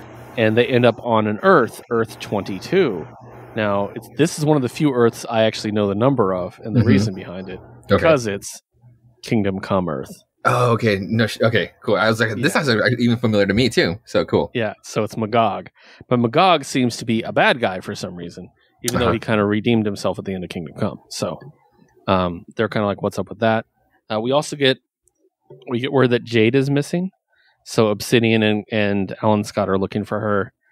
That's kind of their story in this. And then we get the follow-up with Roy Harper and the Black Lantern ring. Oh, yeah. So he's like, why do I have a Black Lantern ring? What's up with this? And he's like, is there an oath? What did Hal used to say? And it flashes back to Hal talking to him, being like, it's, I have willpower. And he's like, blah, blah, blah. And then the last thing Hal says is, let me ask you this, kid. When you take the shot, who is in control, you or the bow? And then Roy says, bullseye, and becomes a full-on Black Lantern. Okay. Yeah. And he, makes some, Black Lantern constructs to shoot. He's, using his powers. And then he's like, hey, Hal's Ring could talk to him, right? I think. So talk to me. Why me? And then there's this fucking gigantic explosion of shit with all kinds of shit happening, including a big picture of Darkseid, Batman. There's Flash and chains, all this stuff. And he sees Leon, his daughter, alive, which is interesting. And he's like, tell me now, where is she? And then it just says Darkseid is at the end. Of course. So I'm kind of like, I wish everything didn't come back to Darkseid. Yeah. But, it is what it is. And then it said, come to me, my Black Lantern, and then he flies off. So interesting. It's like, what's happening there? And I mean, so far it's just like him. At least he's trying to explore this power. I like that he's not being corrupted by it. Like, he might be like maybe like flipping it, or just like it's a lantern. Like it's like the Lantern Corps were never really like set for being like bad guys. It's almost like it's just like their own thing, or their own like it's really their own thing or their own power. But they were really never set to be like, well, you're on that side, so you have to be a bad guy. Like they might be like actually turning it around. It was just like the people who were got corrupted by that power that made them bad guys. But I feel like it's just like more of the individual itself. Mm-hmm. But it's cool. Interesting. And then the last story is Captain Atom. Ooh, okay. Which is a really complicated character in DC history. It's actually very important. People don't talk about him a lot. But I'm sure you remember the end of Kingdom Come. No, it was the beginning of Kingdom Come. Is when he was killed, he went off like a nuke, and that's what killed all those people at the very beginning of Kingdom Come. So yeah, so he basically shows up, and he's at this military base, and he runs into Cameron, the girl that's working for Director Bones. He's like, "What are you doing here?" And she's like, he goes, "What did I do to earn a visit from you?" She's like, "Well, you died for starters." She's like, "So you died, and you're here." He's like, "Isn't that pretty much everybody? Everybody's been reborn because of the multiverse." And she's like, "I work for a team. We want you to join us." And he's like, "Sorry, I'm retired, blah, blah, blah, blah." And then he says, she basically says, "That's not the Nathan Adam I used to know. When you and I were on that mission to Markovia, you told me you'd never rest until you felt the world was safe." And he goes, "That was a long time ago, Chase. Lots happened since then." She's like, "Right, but," and she pulls a gun out. She's like, "You and I have never met before." And that's when she finds out it's actually an alternate Captain Atom from another world that's pretending to be Captain Atom. Interesting. And she's like, "What Earth are you from?" It's like, "Doesn't matter." He's like, "I just wanted to be free." She's like, "Where's the real Captain?" He's like, "I don't know." She's like, "Turn yourself in without a fight." He's like, "You don't understand what's really going on in the multiverse, and I know too much. I can't let you take me in." And he grabs his chest and rips his own chest open. Oh, fuck. Says Darkseid is, and explodes. And then we see a nuke go off. The nuke. Oh, shit. Yeah. What? I know. It's almost like 52 all over again. Okay. I loved 52 as a run. That was such a great run of comics, and just big shit happening like this with these C characters that I just love it. So, last DC book is DC Batman Urban Legends. Check out this motherfucking Red Hood cover. Oh, shit. Yeah. I love it so much. This is by Tyler Kirkham, by the way. So, 4 stories in this one. Red Hood and Batman, the one that's been going forever, which is Chip Zdarsky. Artists are Eddie Barrows, Eber Ferreira, and Diogenes Neves. Flashback artist is Marcus Toe, who does such a great job of replicating old Batman style, by the way. Adriana Lucas coloring, Becca Carey lettering. Batgirls is the second story, written by Marguerite Bennett, drawn by Sweeney Boo, Maurice Louise coloring, Becca Carey lettering. Tim Drake in a part 2 of 3, written by Megan Fitzmartin, drawn by Belen Ortega, colored by Alejandro Sanchez, and lettered by Pat Brousseau. And then Grifter, part 5 of 5. Yes, and it ends so well. Okay. Written by Matthew Rosenberg, drawn by Ryan Benjamin, colored by Antonio Fabella, lettered by Seda Timofonte. Okay, so we'll start with the Red Hood one. Basically, Batman sacrifices himself to save Jason. And it cuts back. This is the flashback stuff. It cuts back to a time where Riddler trapped Batman in a tube and was going to drown him unless Robin or Jason figured out the riddle, which is basically like, here's 5 of Batman's villains. You need to pick the right one according to this riddle. It's a helicopter. And if you pick the wrong one, he gets electrocuted and dies. So the riddle is, out of all of Batman's enemies, one secretly harbors a part of another. The key is the secret, the lock is its harbor. So, dear Robin, do you have what it takes to save Batman? So he's going through this puzzle as he's going through the rest of this adventure. And it really focuses on, like, he's a detective as well. Not as good as, say, Tim. Tim was the best detective. Sure. But he's really kind of anxious about his detective abilities. And so in this flashback, he's like, basically, I'm not Bruce. I'm not Dick. I'm not smart enough to do this. And he's like, maybe I can deactivate it. Like, he's trying to cheat his way around it. And he's like, I was about to lose the only person to ever believe in me because I wasn't good enough. And then he looks into the tube and Batman just looks at him. Oh, shit. And then he goes, no. And he walks over to the keys and he's like, no, I'm going to figure this out. And so he figures it out. He figures out that Catwoman has the word two in it, just like Two-Face. Uh-huh. So that's part of him and her. So that was the right answer. And so he was able to free him. And then Batman comes out and he's like, I never doubted you, Robin. And it's like, oh, I just love this relationship. And in the end, they're still hunting down this guy who does the happy pills that are just like the Scarecrow pills.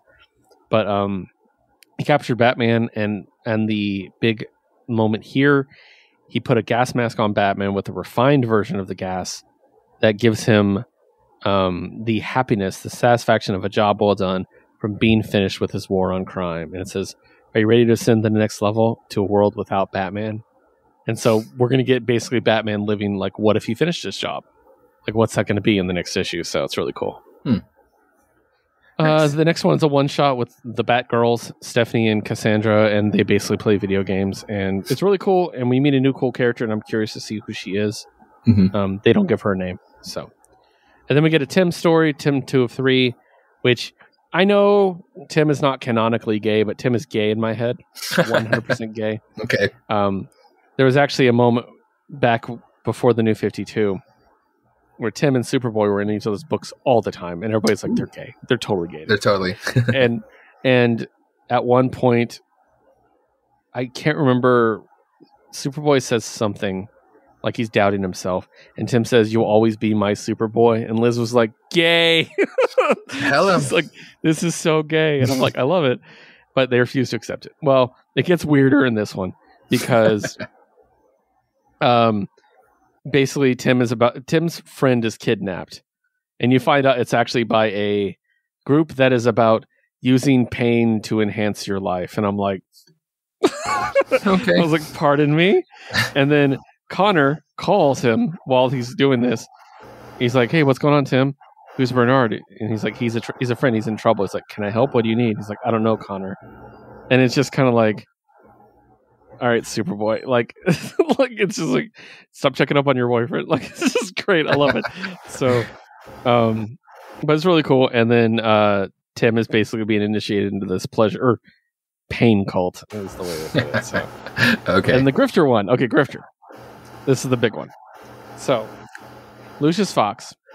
And keep in mind, this is written by Matthew Rosenberg, the same guy that did Hawkeye Freefall. Okay. So, I love it. Lucius Fox hired Grifter to be his bodyguard, but there's also like some shenanigans. Maybe he's working both sides. Maybe he's working all sides. That's Grifter. Now, for those who don't know, Grifter comes from the Wildstorm universe created by Jim Lee back in Image. Yeah. Along with several characters, and including the Wildcats. Do you know anything about Wildcats? No, not really. Okay. To me, they were the best team in early Image. Ooh, okay. There was like a bunch. I really like Cyberforce, but I think Wildcats is probably the best one. It was Jim Lee doing this really cool, like almost adventure style story. Nice. And so basically he breaks in, he does everything he needs to do, and he's about to get attacked by these guys. And they're like, oh, you blew your chance, Grifter. Are you ready to die? And he's like, actually, this is the moment I've been waiting for. And it's the entire Wildcats team with him. Oh, no shit. Yeah, and it says, Wildcats, let's remind them who the hell we are.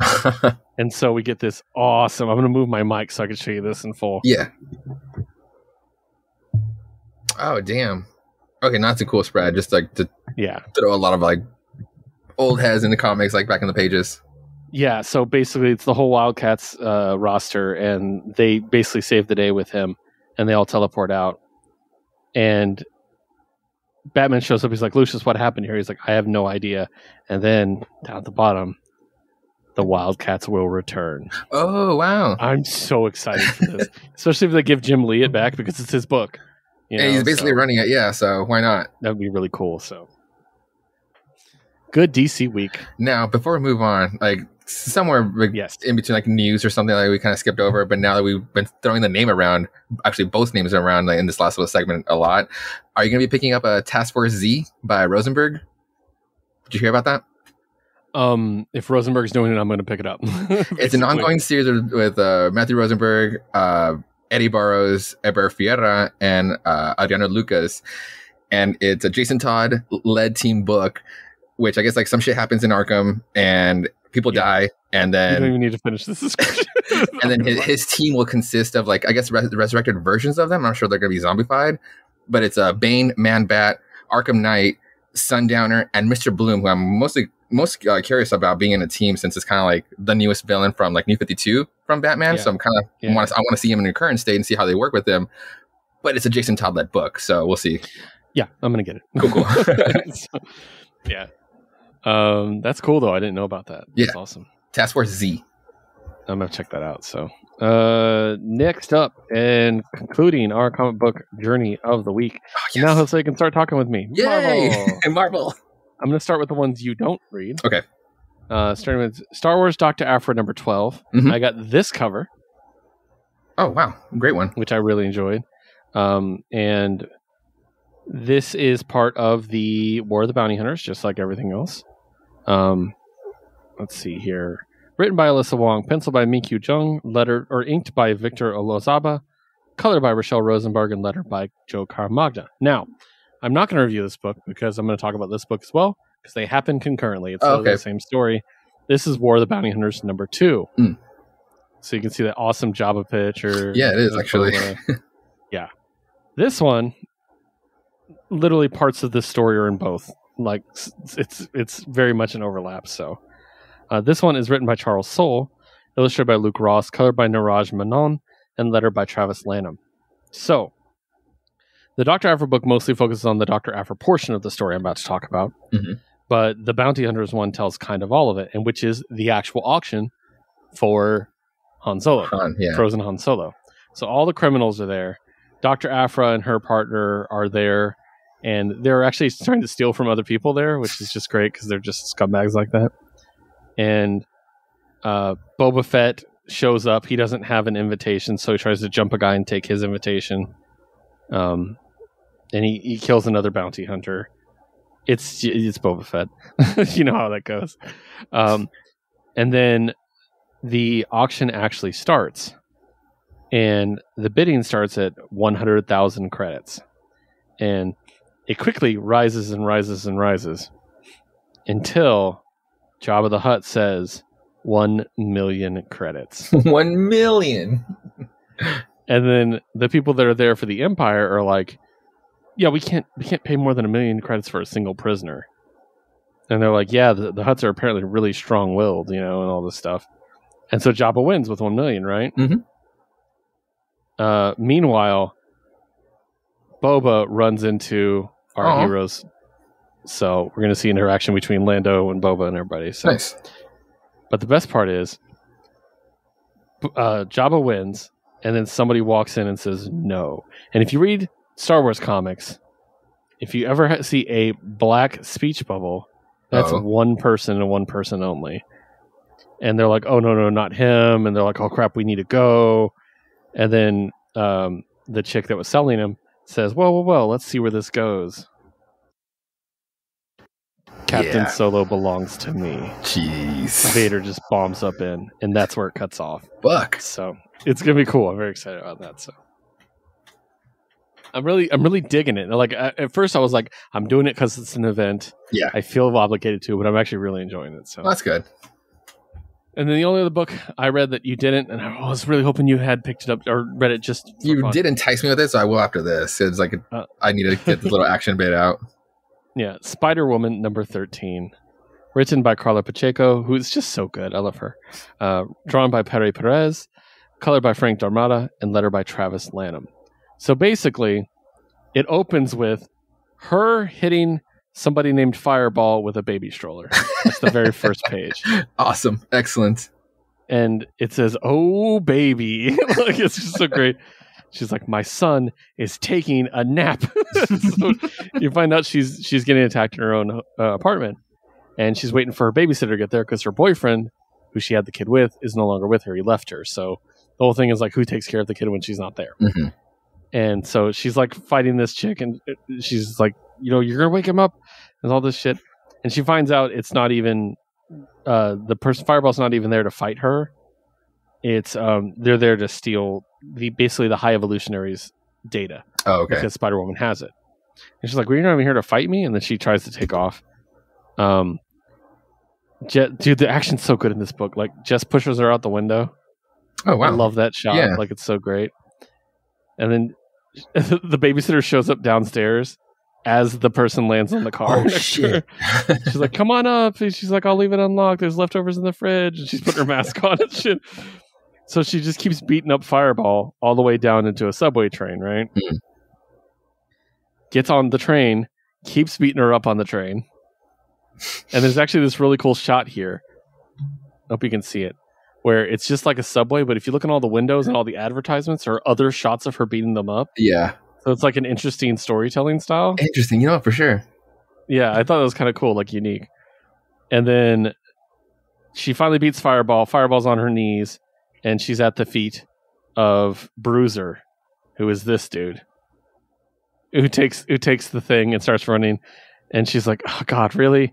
And she chases him down, and he's like, I got a boat to catch. And this was really good. This is like goofy Spider-Man level. I loved it. He's like, I got a boat to catch. And he threw a fucking police horse at her, just like an Abraham Lincoln Vampire Hunter. One of my favorite moments in cinema. Yeah. So she's like, wait, a boat? And then he literally gets on the ferry, the Midtown ferry. And she's like, where are you going with that file? You come back here. He's like, listen, lady, I just fucking love boats. And then he's just chilling on the boat, being like, boats, basically. What the fuck? And then he gets the boat lands, and he gets into a monster truck. So she's trying to chase down the monster truck.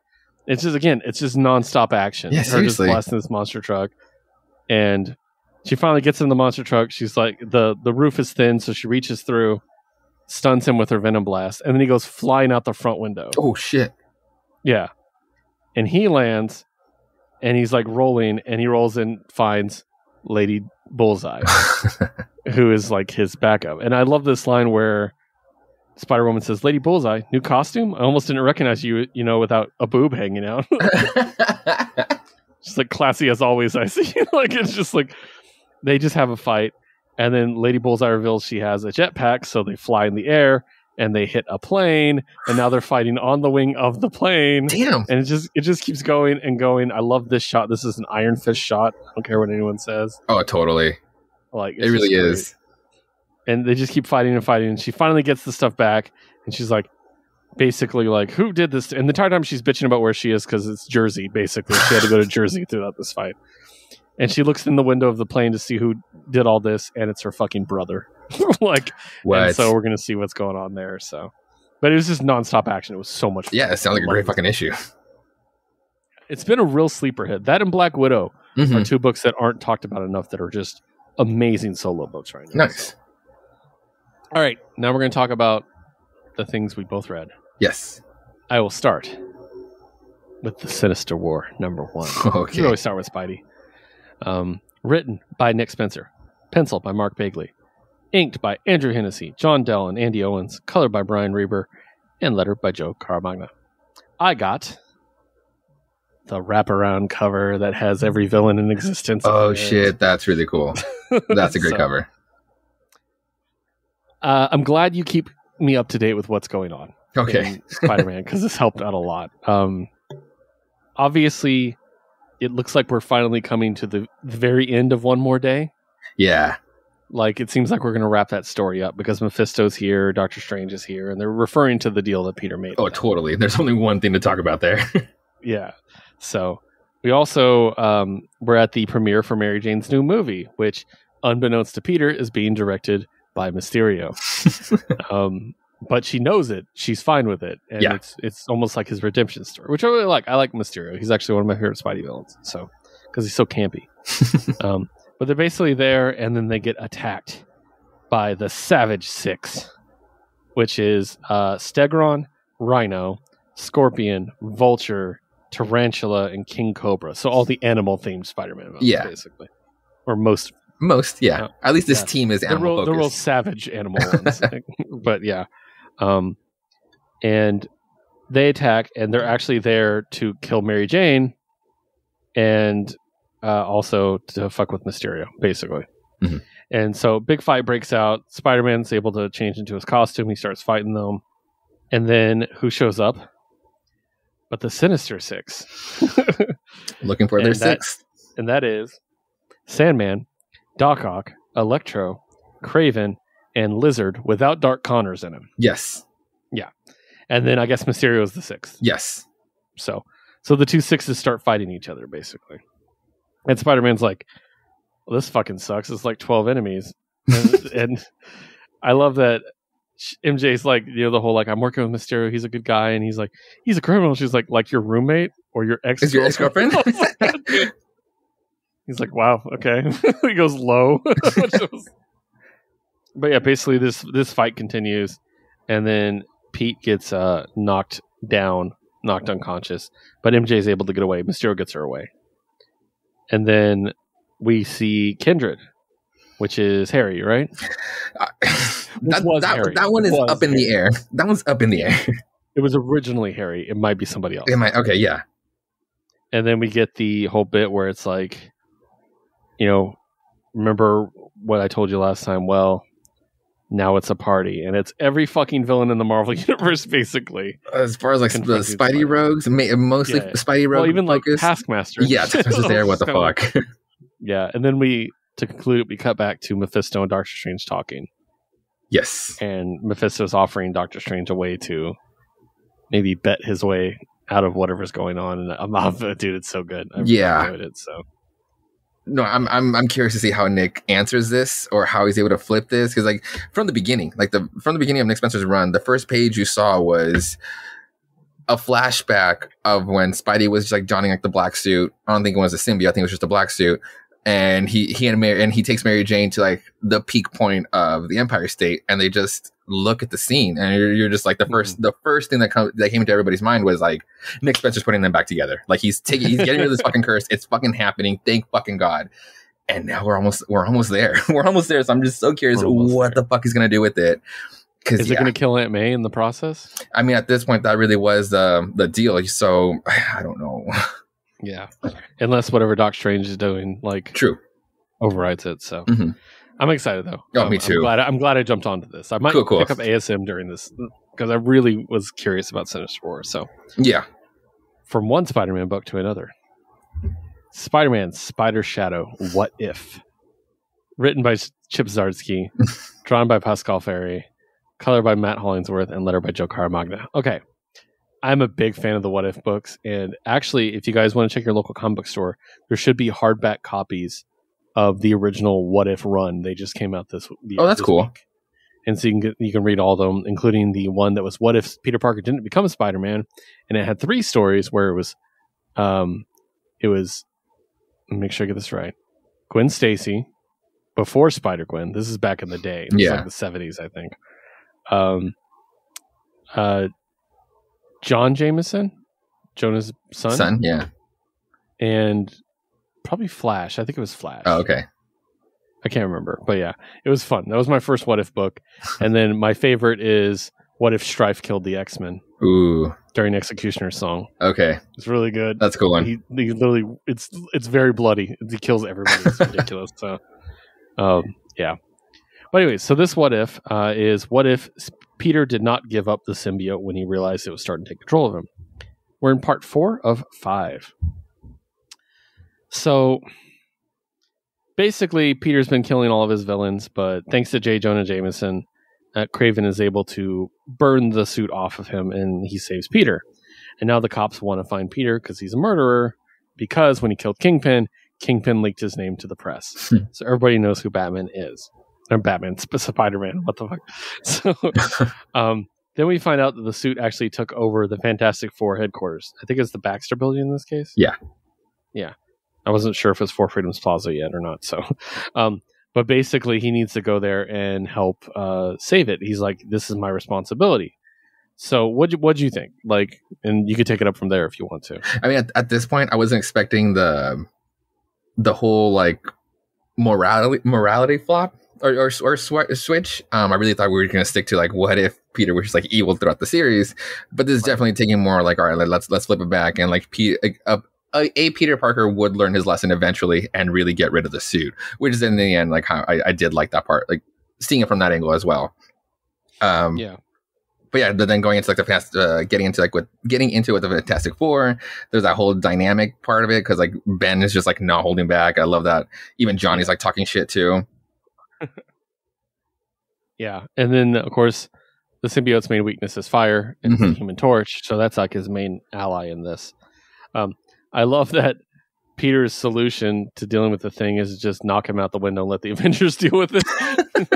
He's like, not my problem anymore. But also like I did like that also because the symbiote got to Reed, and Reed's mind is just like fucking bonkers. He was able to like, you know what, like this is a weakness, and one of my teammates is made out of fire, so let me work around this and like fix this issue. So I'm glad that it was cool like seeing him like work that around before, like I guess in this case before the Maker was even a thing, but he kind of like got around the symbiotes. Yeah. And then Reed symbiote uses his mind to basically create a bunch of symbiotes. Yeah. And they go all over, and we don't really see the full effect of it until the very last panel of the book, which is the Avengers outside, all of them infected.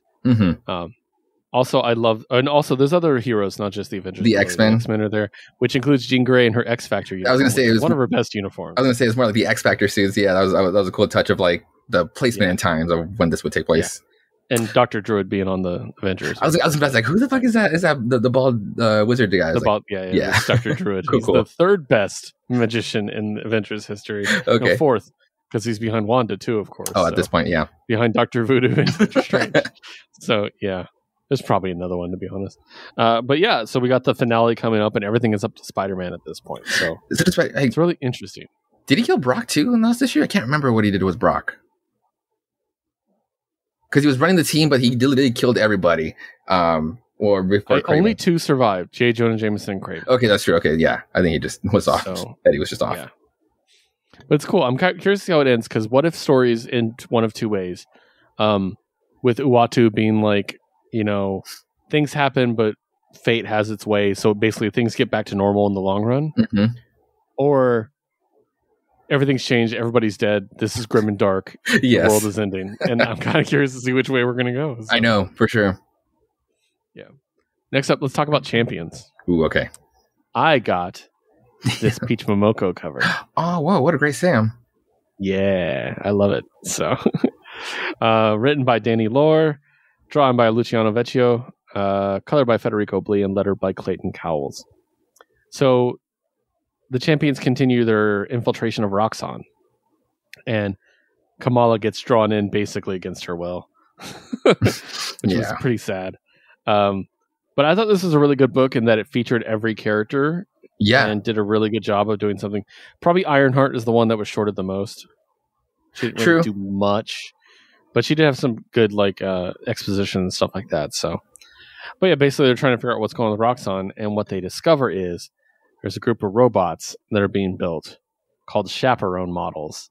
And instead of having the Cradle guys managing them, they're like, robots are infallible. I'm like, yeah, robots have never gone wrong. Sentinels. Ultron They're making Sentinels. They're fucking making Sentinels. Yeah, basically. So, and then Vision is basically breaking in to find out what's going on, and we're left off with a climactic moment where she might have been caught, she might not, we're not sure. So, but yeah, I'm loving this book. I love Champions. It's so much fun. I mean, I've been loving Champions from the get go, but I love seeing like, or at least like being caught up with like, how do these kids actually interact with each other just when they're with each other, and not necessarily like having one of the big three around them so they can actually like be more adult than they need to be.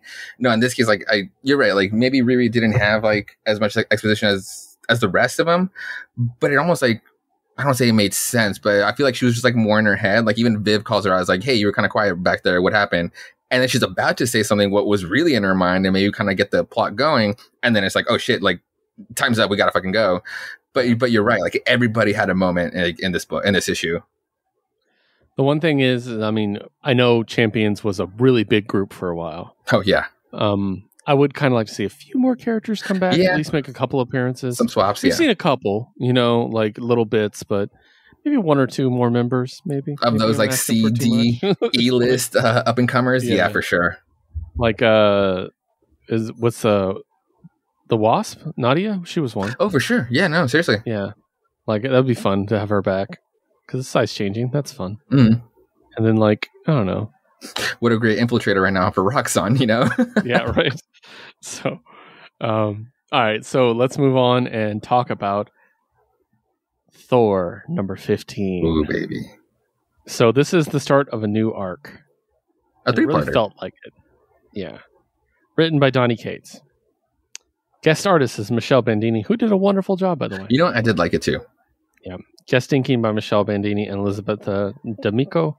Color by Matt Wilson and letter by Joe Sabino.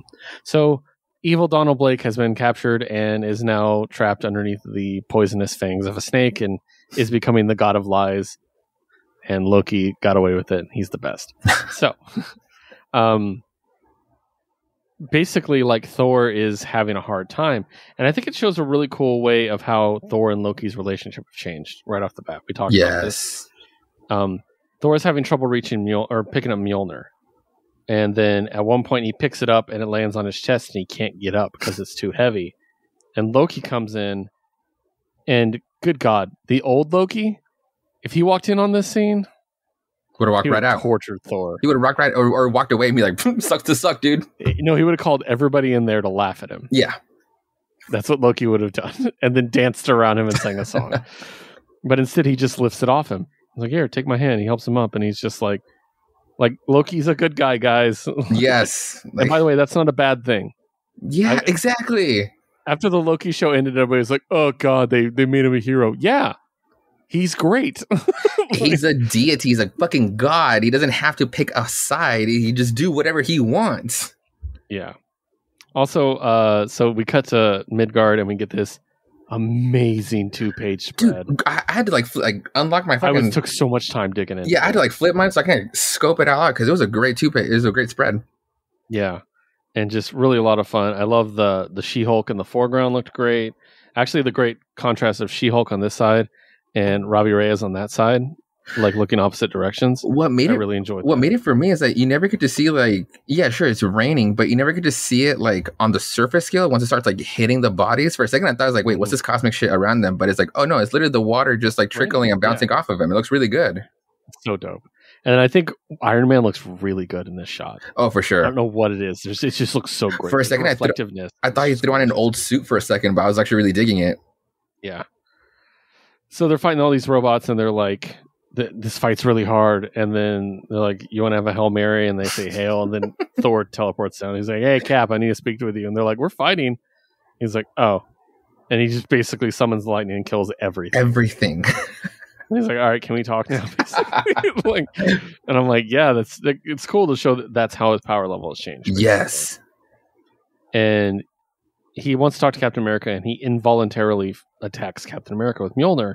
And he's like, Mjolnir has a mind of his own. And then we find out what this arc is going to be about. Basically, Mjolnir is supposed to be the hammer for the warrior, the head warrior of Asgard. Mm-hmm. And he's like, I'm no longer that. I'm the king. Yeah. I can't be that anymore. He's like, I'm afraid I can no longer be Asgard's hammer. And he leaves the hammer behind. He just leaves it there. Inside the heart of a celestial? Yeah. So, do you think, because I don't think, okay, we're going to go into theory time. Yeah, okay. We have one issue of Beta Ray Bill left, and I don't think he's taking Surtur's sword. It would be Donny Cates to be like, yeah, I want to write a Thor book, but I don't really want to write a Thor book. I want to write a Beta Ray Bill book. Yeah. Can I lead up to that? He's already the head of the armies of Asgard. He is. You're right. He is. It's literally the description of the job. He just doesn't have the hammer. And the one thing he needs is the hammer so he can transform. That's the whole purpose of this miniseries. He is the Masters of War, right? Oh my God. Yes. Please. Please, for the love of God. Yeah. They could also do... They could also do like another Lady Thor. Yeah. Because the movie's coming up. That's true. You know, but I'd rather be Beta Ray Bill. Oh, absolutely. Let him be the Thor. Yes. You know, absolutely. Oh my God, yes. Oh, and also I completely forgot to shout this out, but at the feast, Throg. Yes, who was also in Loki. So good, love it. So yeah, but yeah, that's my theory. That would be a great one. Yeah, you're right. He did leave the hammer behind. It's coordinated awfully close. Mm-hmm. Like Beta Ray Bill's ending. This is only a 3-part series or a 3-part story. Yeah, honestly, I would love it. I would absolutely love it. And then what? The cover for the next one is him going to that bar where Odin is just like pissing his life away. Yeah, and where Beta Ray Bill was just at. So it's kind of like, yeah, these paths are crossing. Beta Ray Bill. Yeah. Okay. Oh my God! Yes. He's so great.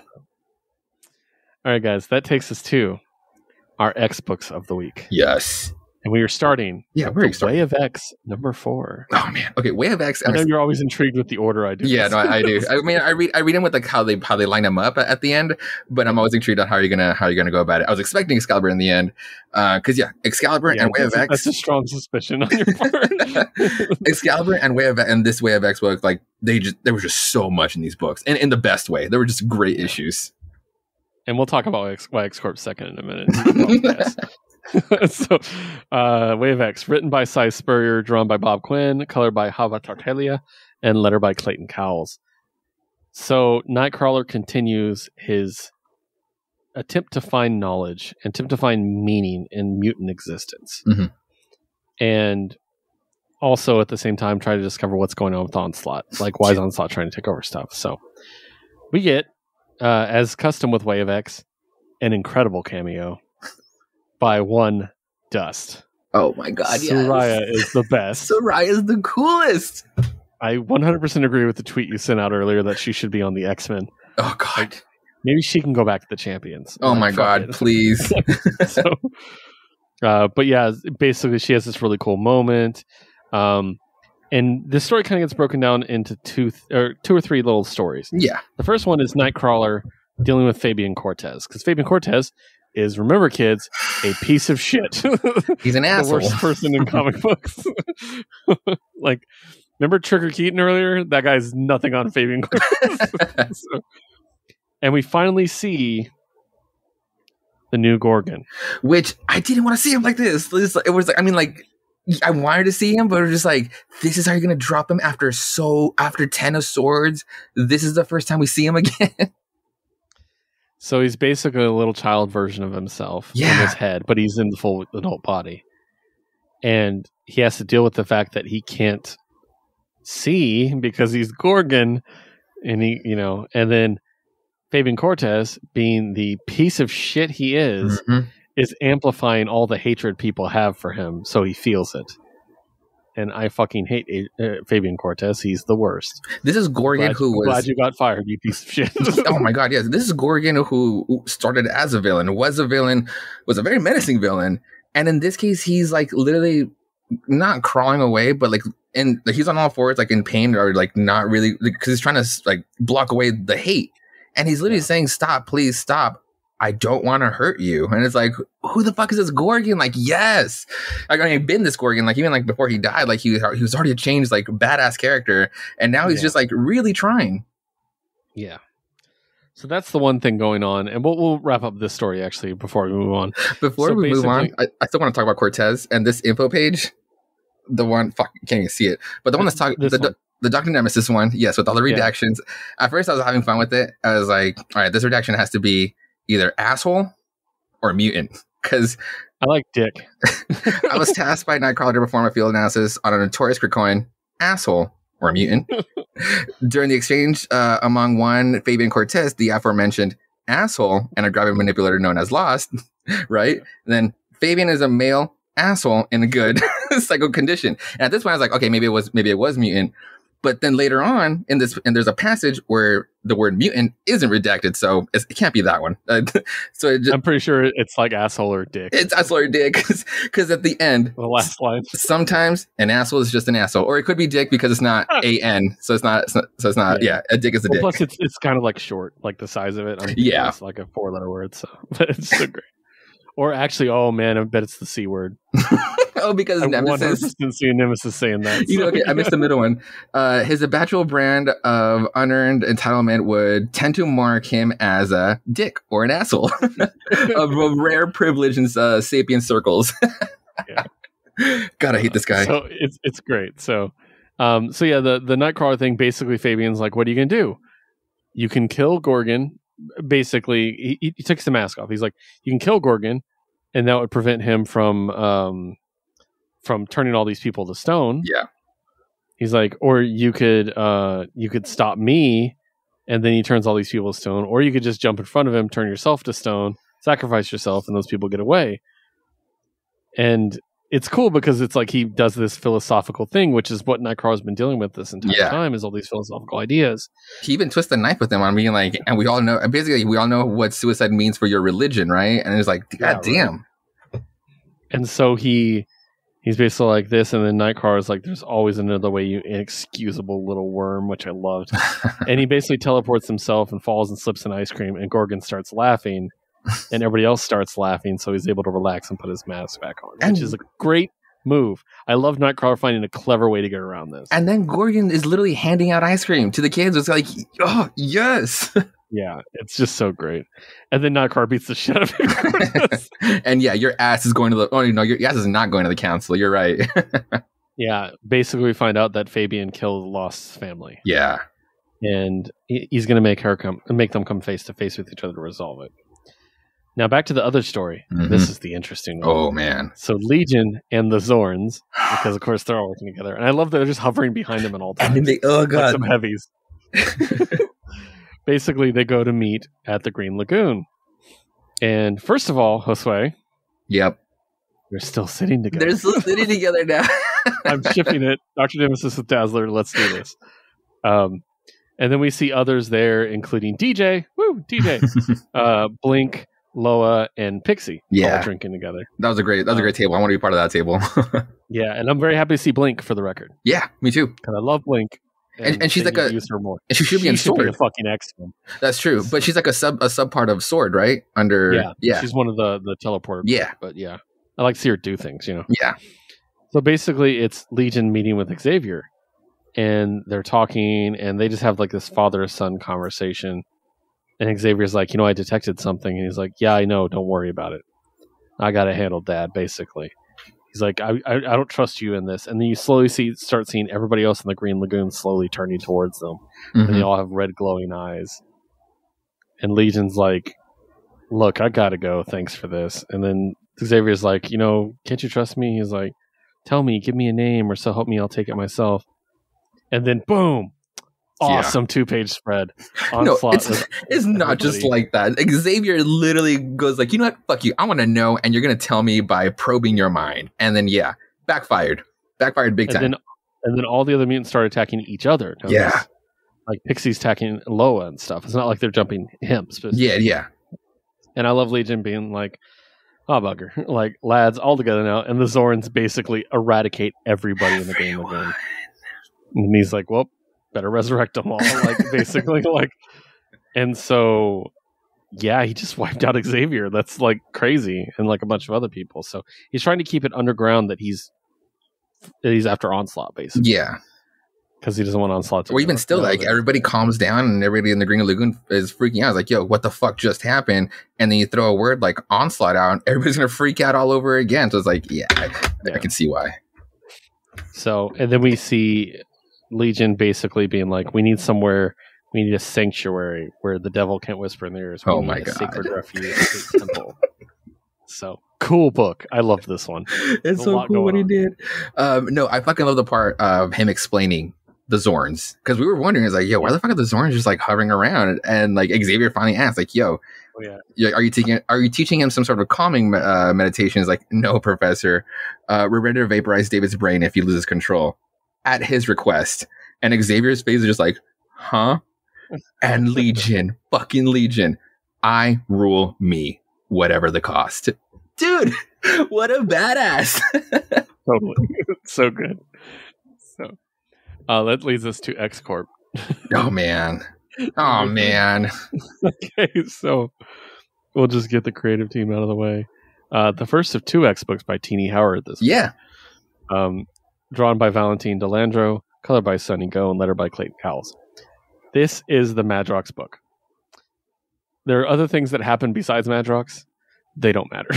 No, I mean, they matter. Yeah. They matter. But basically, Angel, Trinary, Monet, and Wind Dancer are at a tech conference, and they're going to announce their new project.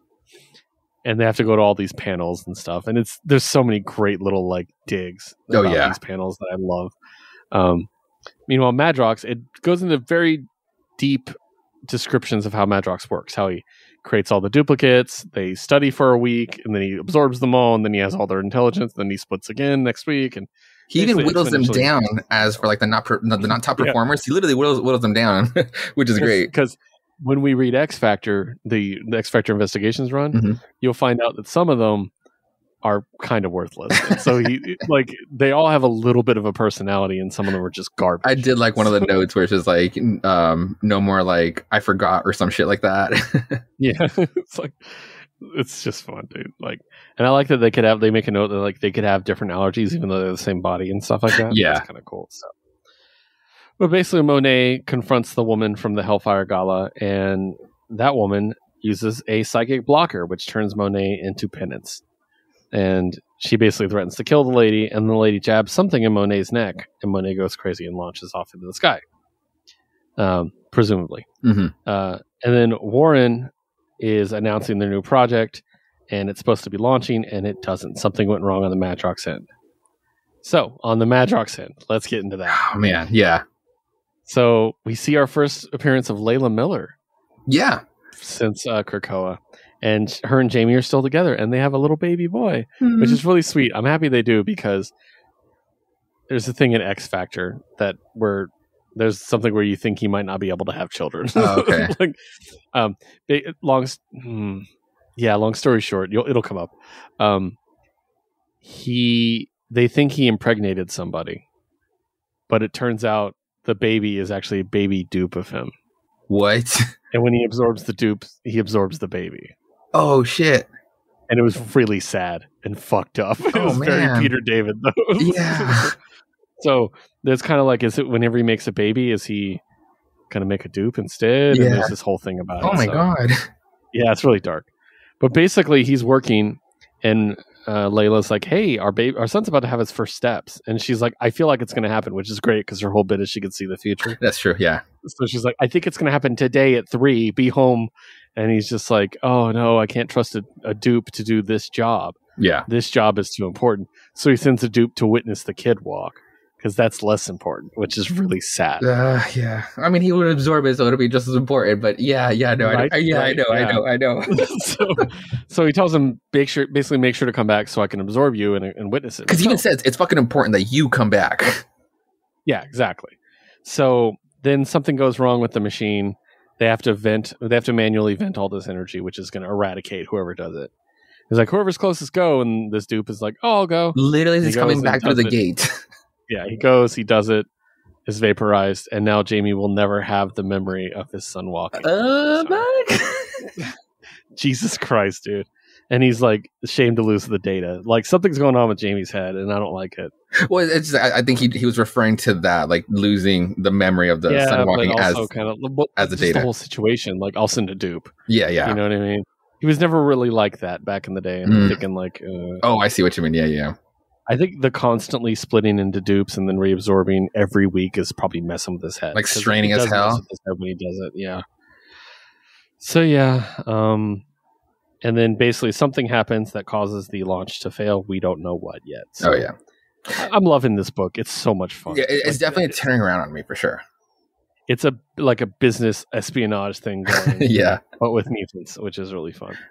And we get a really cool backup story in the end too. Oh, God, yeah, that was so fun to follow. Yeah. It's clobbering time for you. No, the two things that were weird for me is like, yeah, when Monet went down through that injection, like she literally kind of collapsed, almost like passing out. But then we see like the room where she was supposed to be in, and she flies away. It's like but like the roof is caved inwards, not outwards, which is the same thought. Which is weird. And then the other thing that was also very weird is just like this must have been the day after the gala, because Angel did not change. He just put on an undershirt and just rocked the same blue blazer and white pants. That sounds like Warren. Yeah. So that brings us to our final book of the week, which predictably is Excalibur number 22. Written by Teenie Howard, drawn by Marcus Toe, colored by Eric Arcianega, and lettered by Ariana Mayer. I don't even have to look at this creative team anymore. I don't know what it is. And this is dealing further with the fact that the X-Men are no longer allowed in England. England has now cut off mutants. And it's also dealing with the Otherworld and Saturnine, so it's kind of juggling a couple different things. So we'll talk about the Otherworld stuff first. Saturnine, they're trying to figure out what's going on with Merlin. Why is he taking such a turn for seemingly the evil, basically? And they infiltrate the main four of them: Richter, Jubilee, Gambit, and Psylocke. All infiltrate Merlin's tower. They get caught. They get their way out.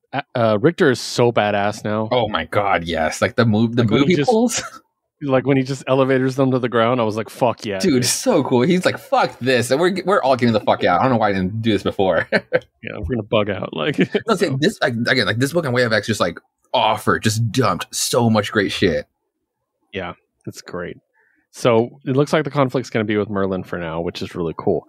And don't get me wrong, I enjoyed that, but the big but. The main story for me, I figured. Pete Wisdom.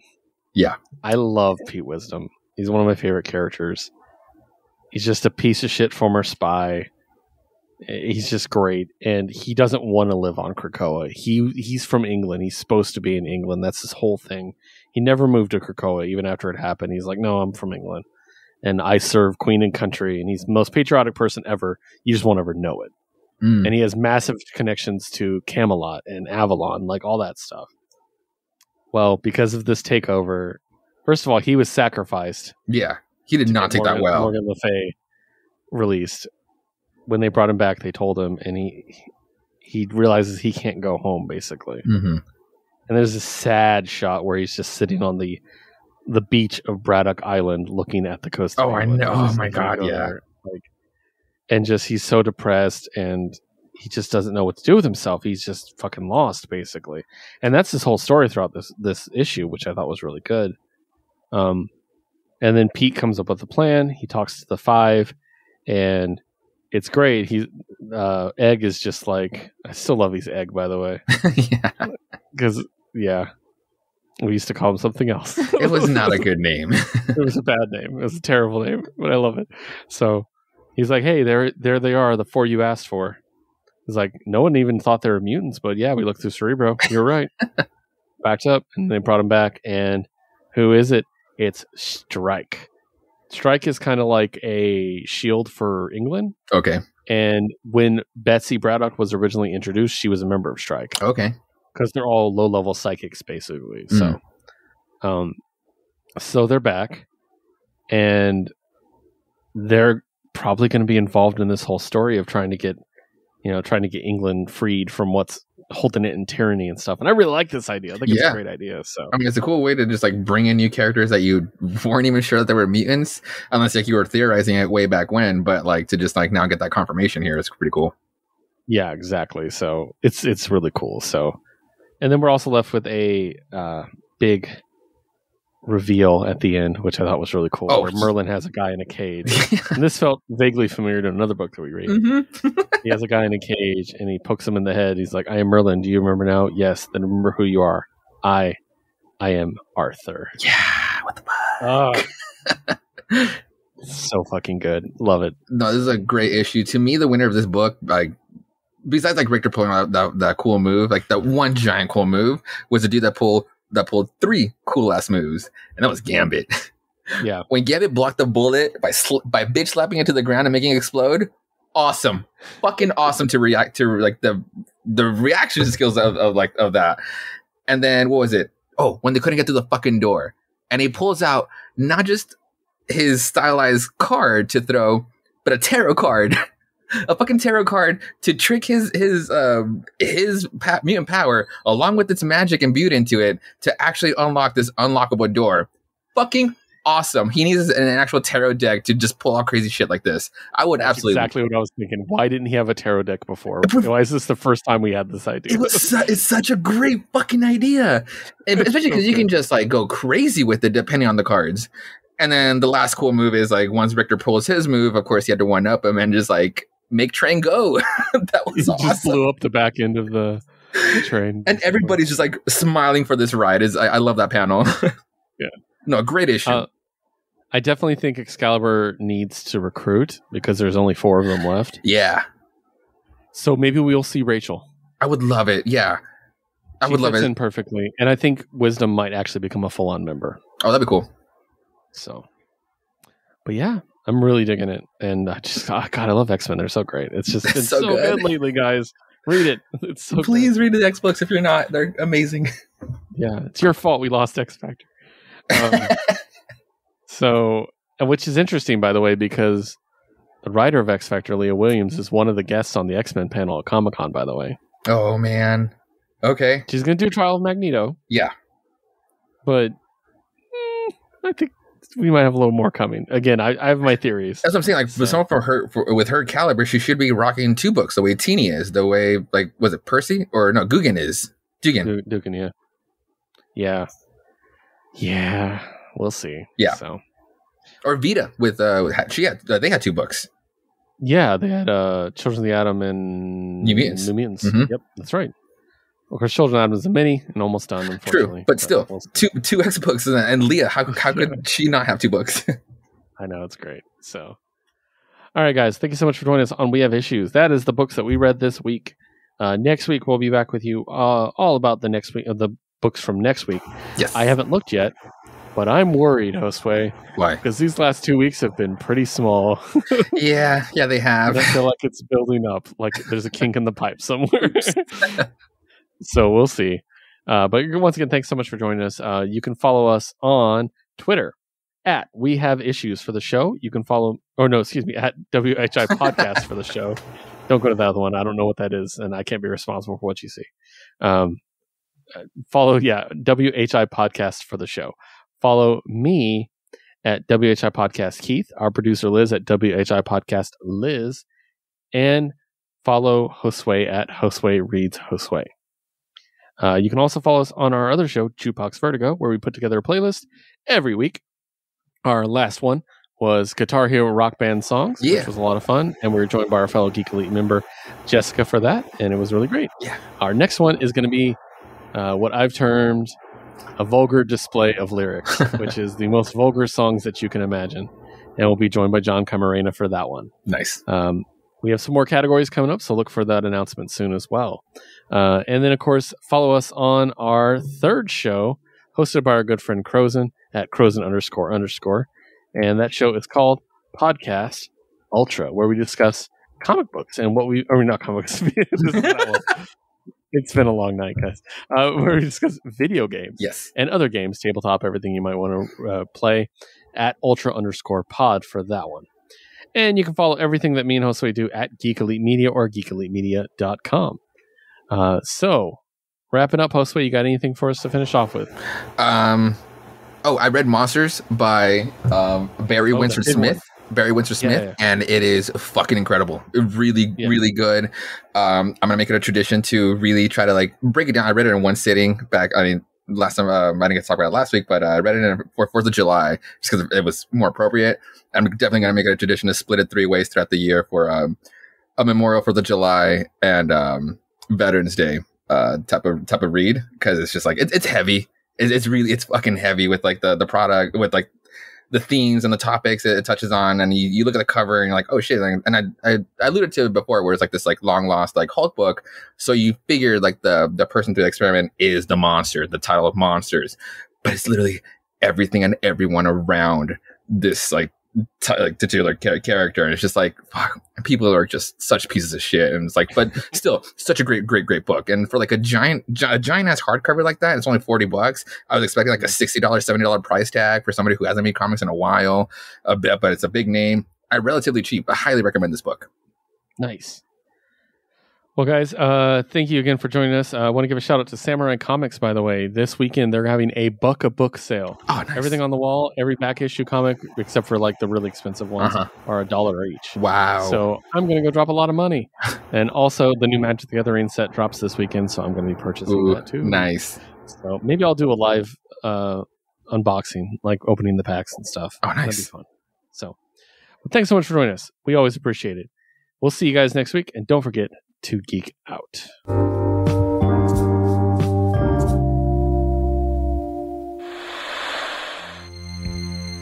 This concludes our broadcast. Beep.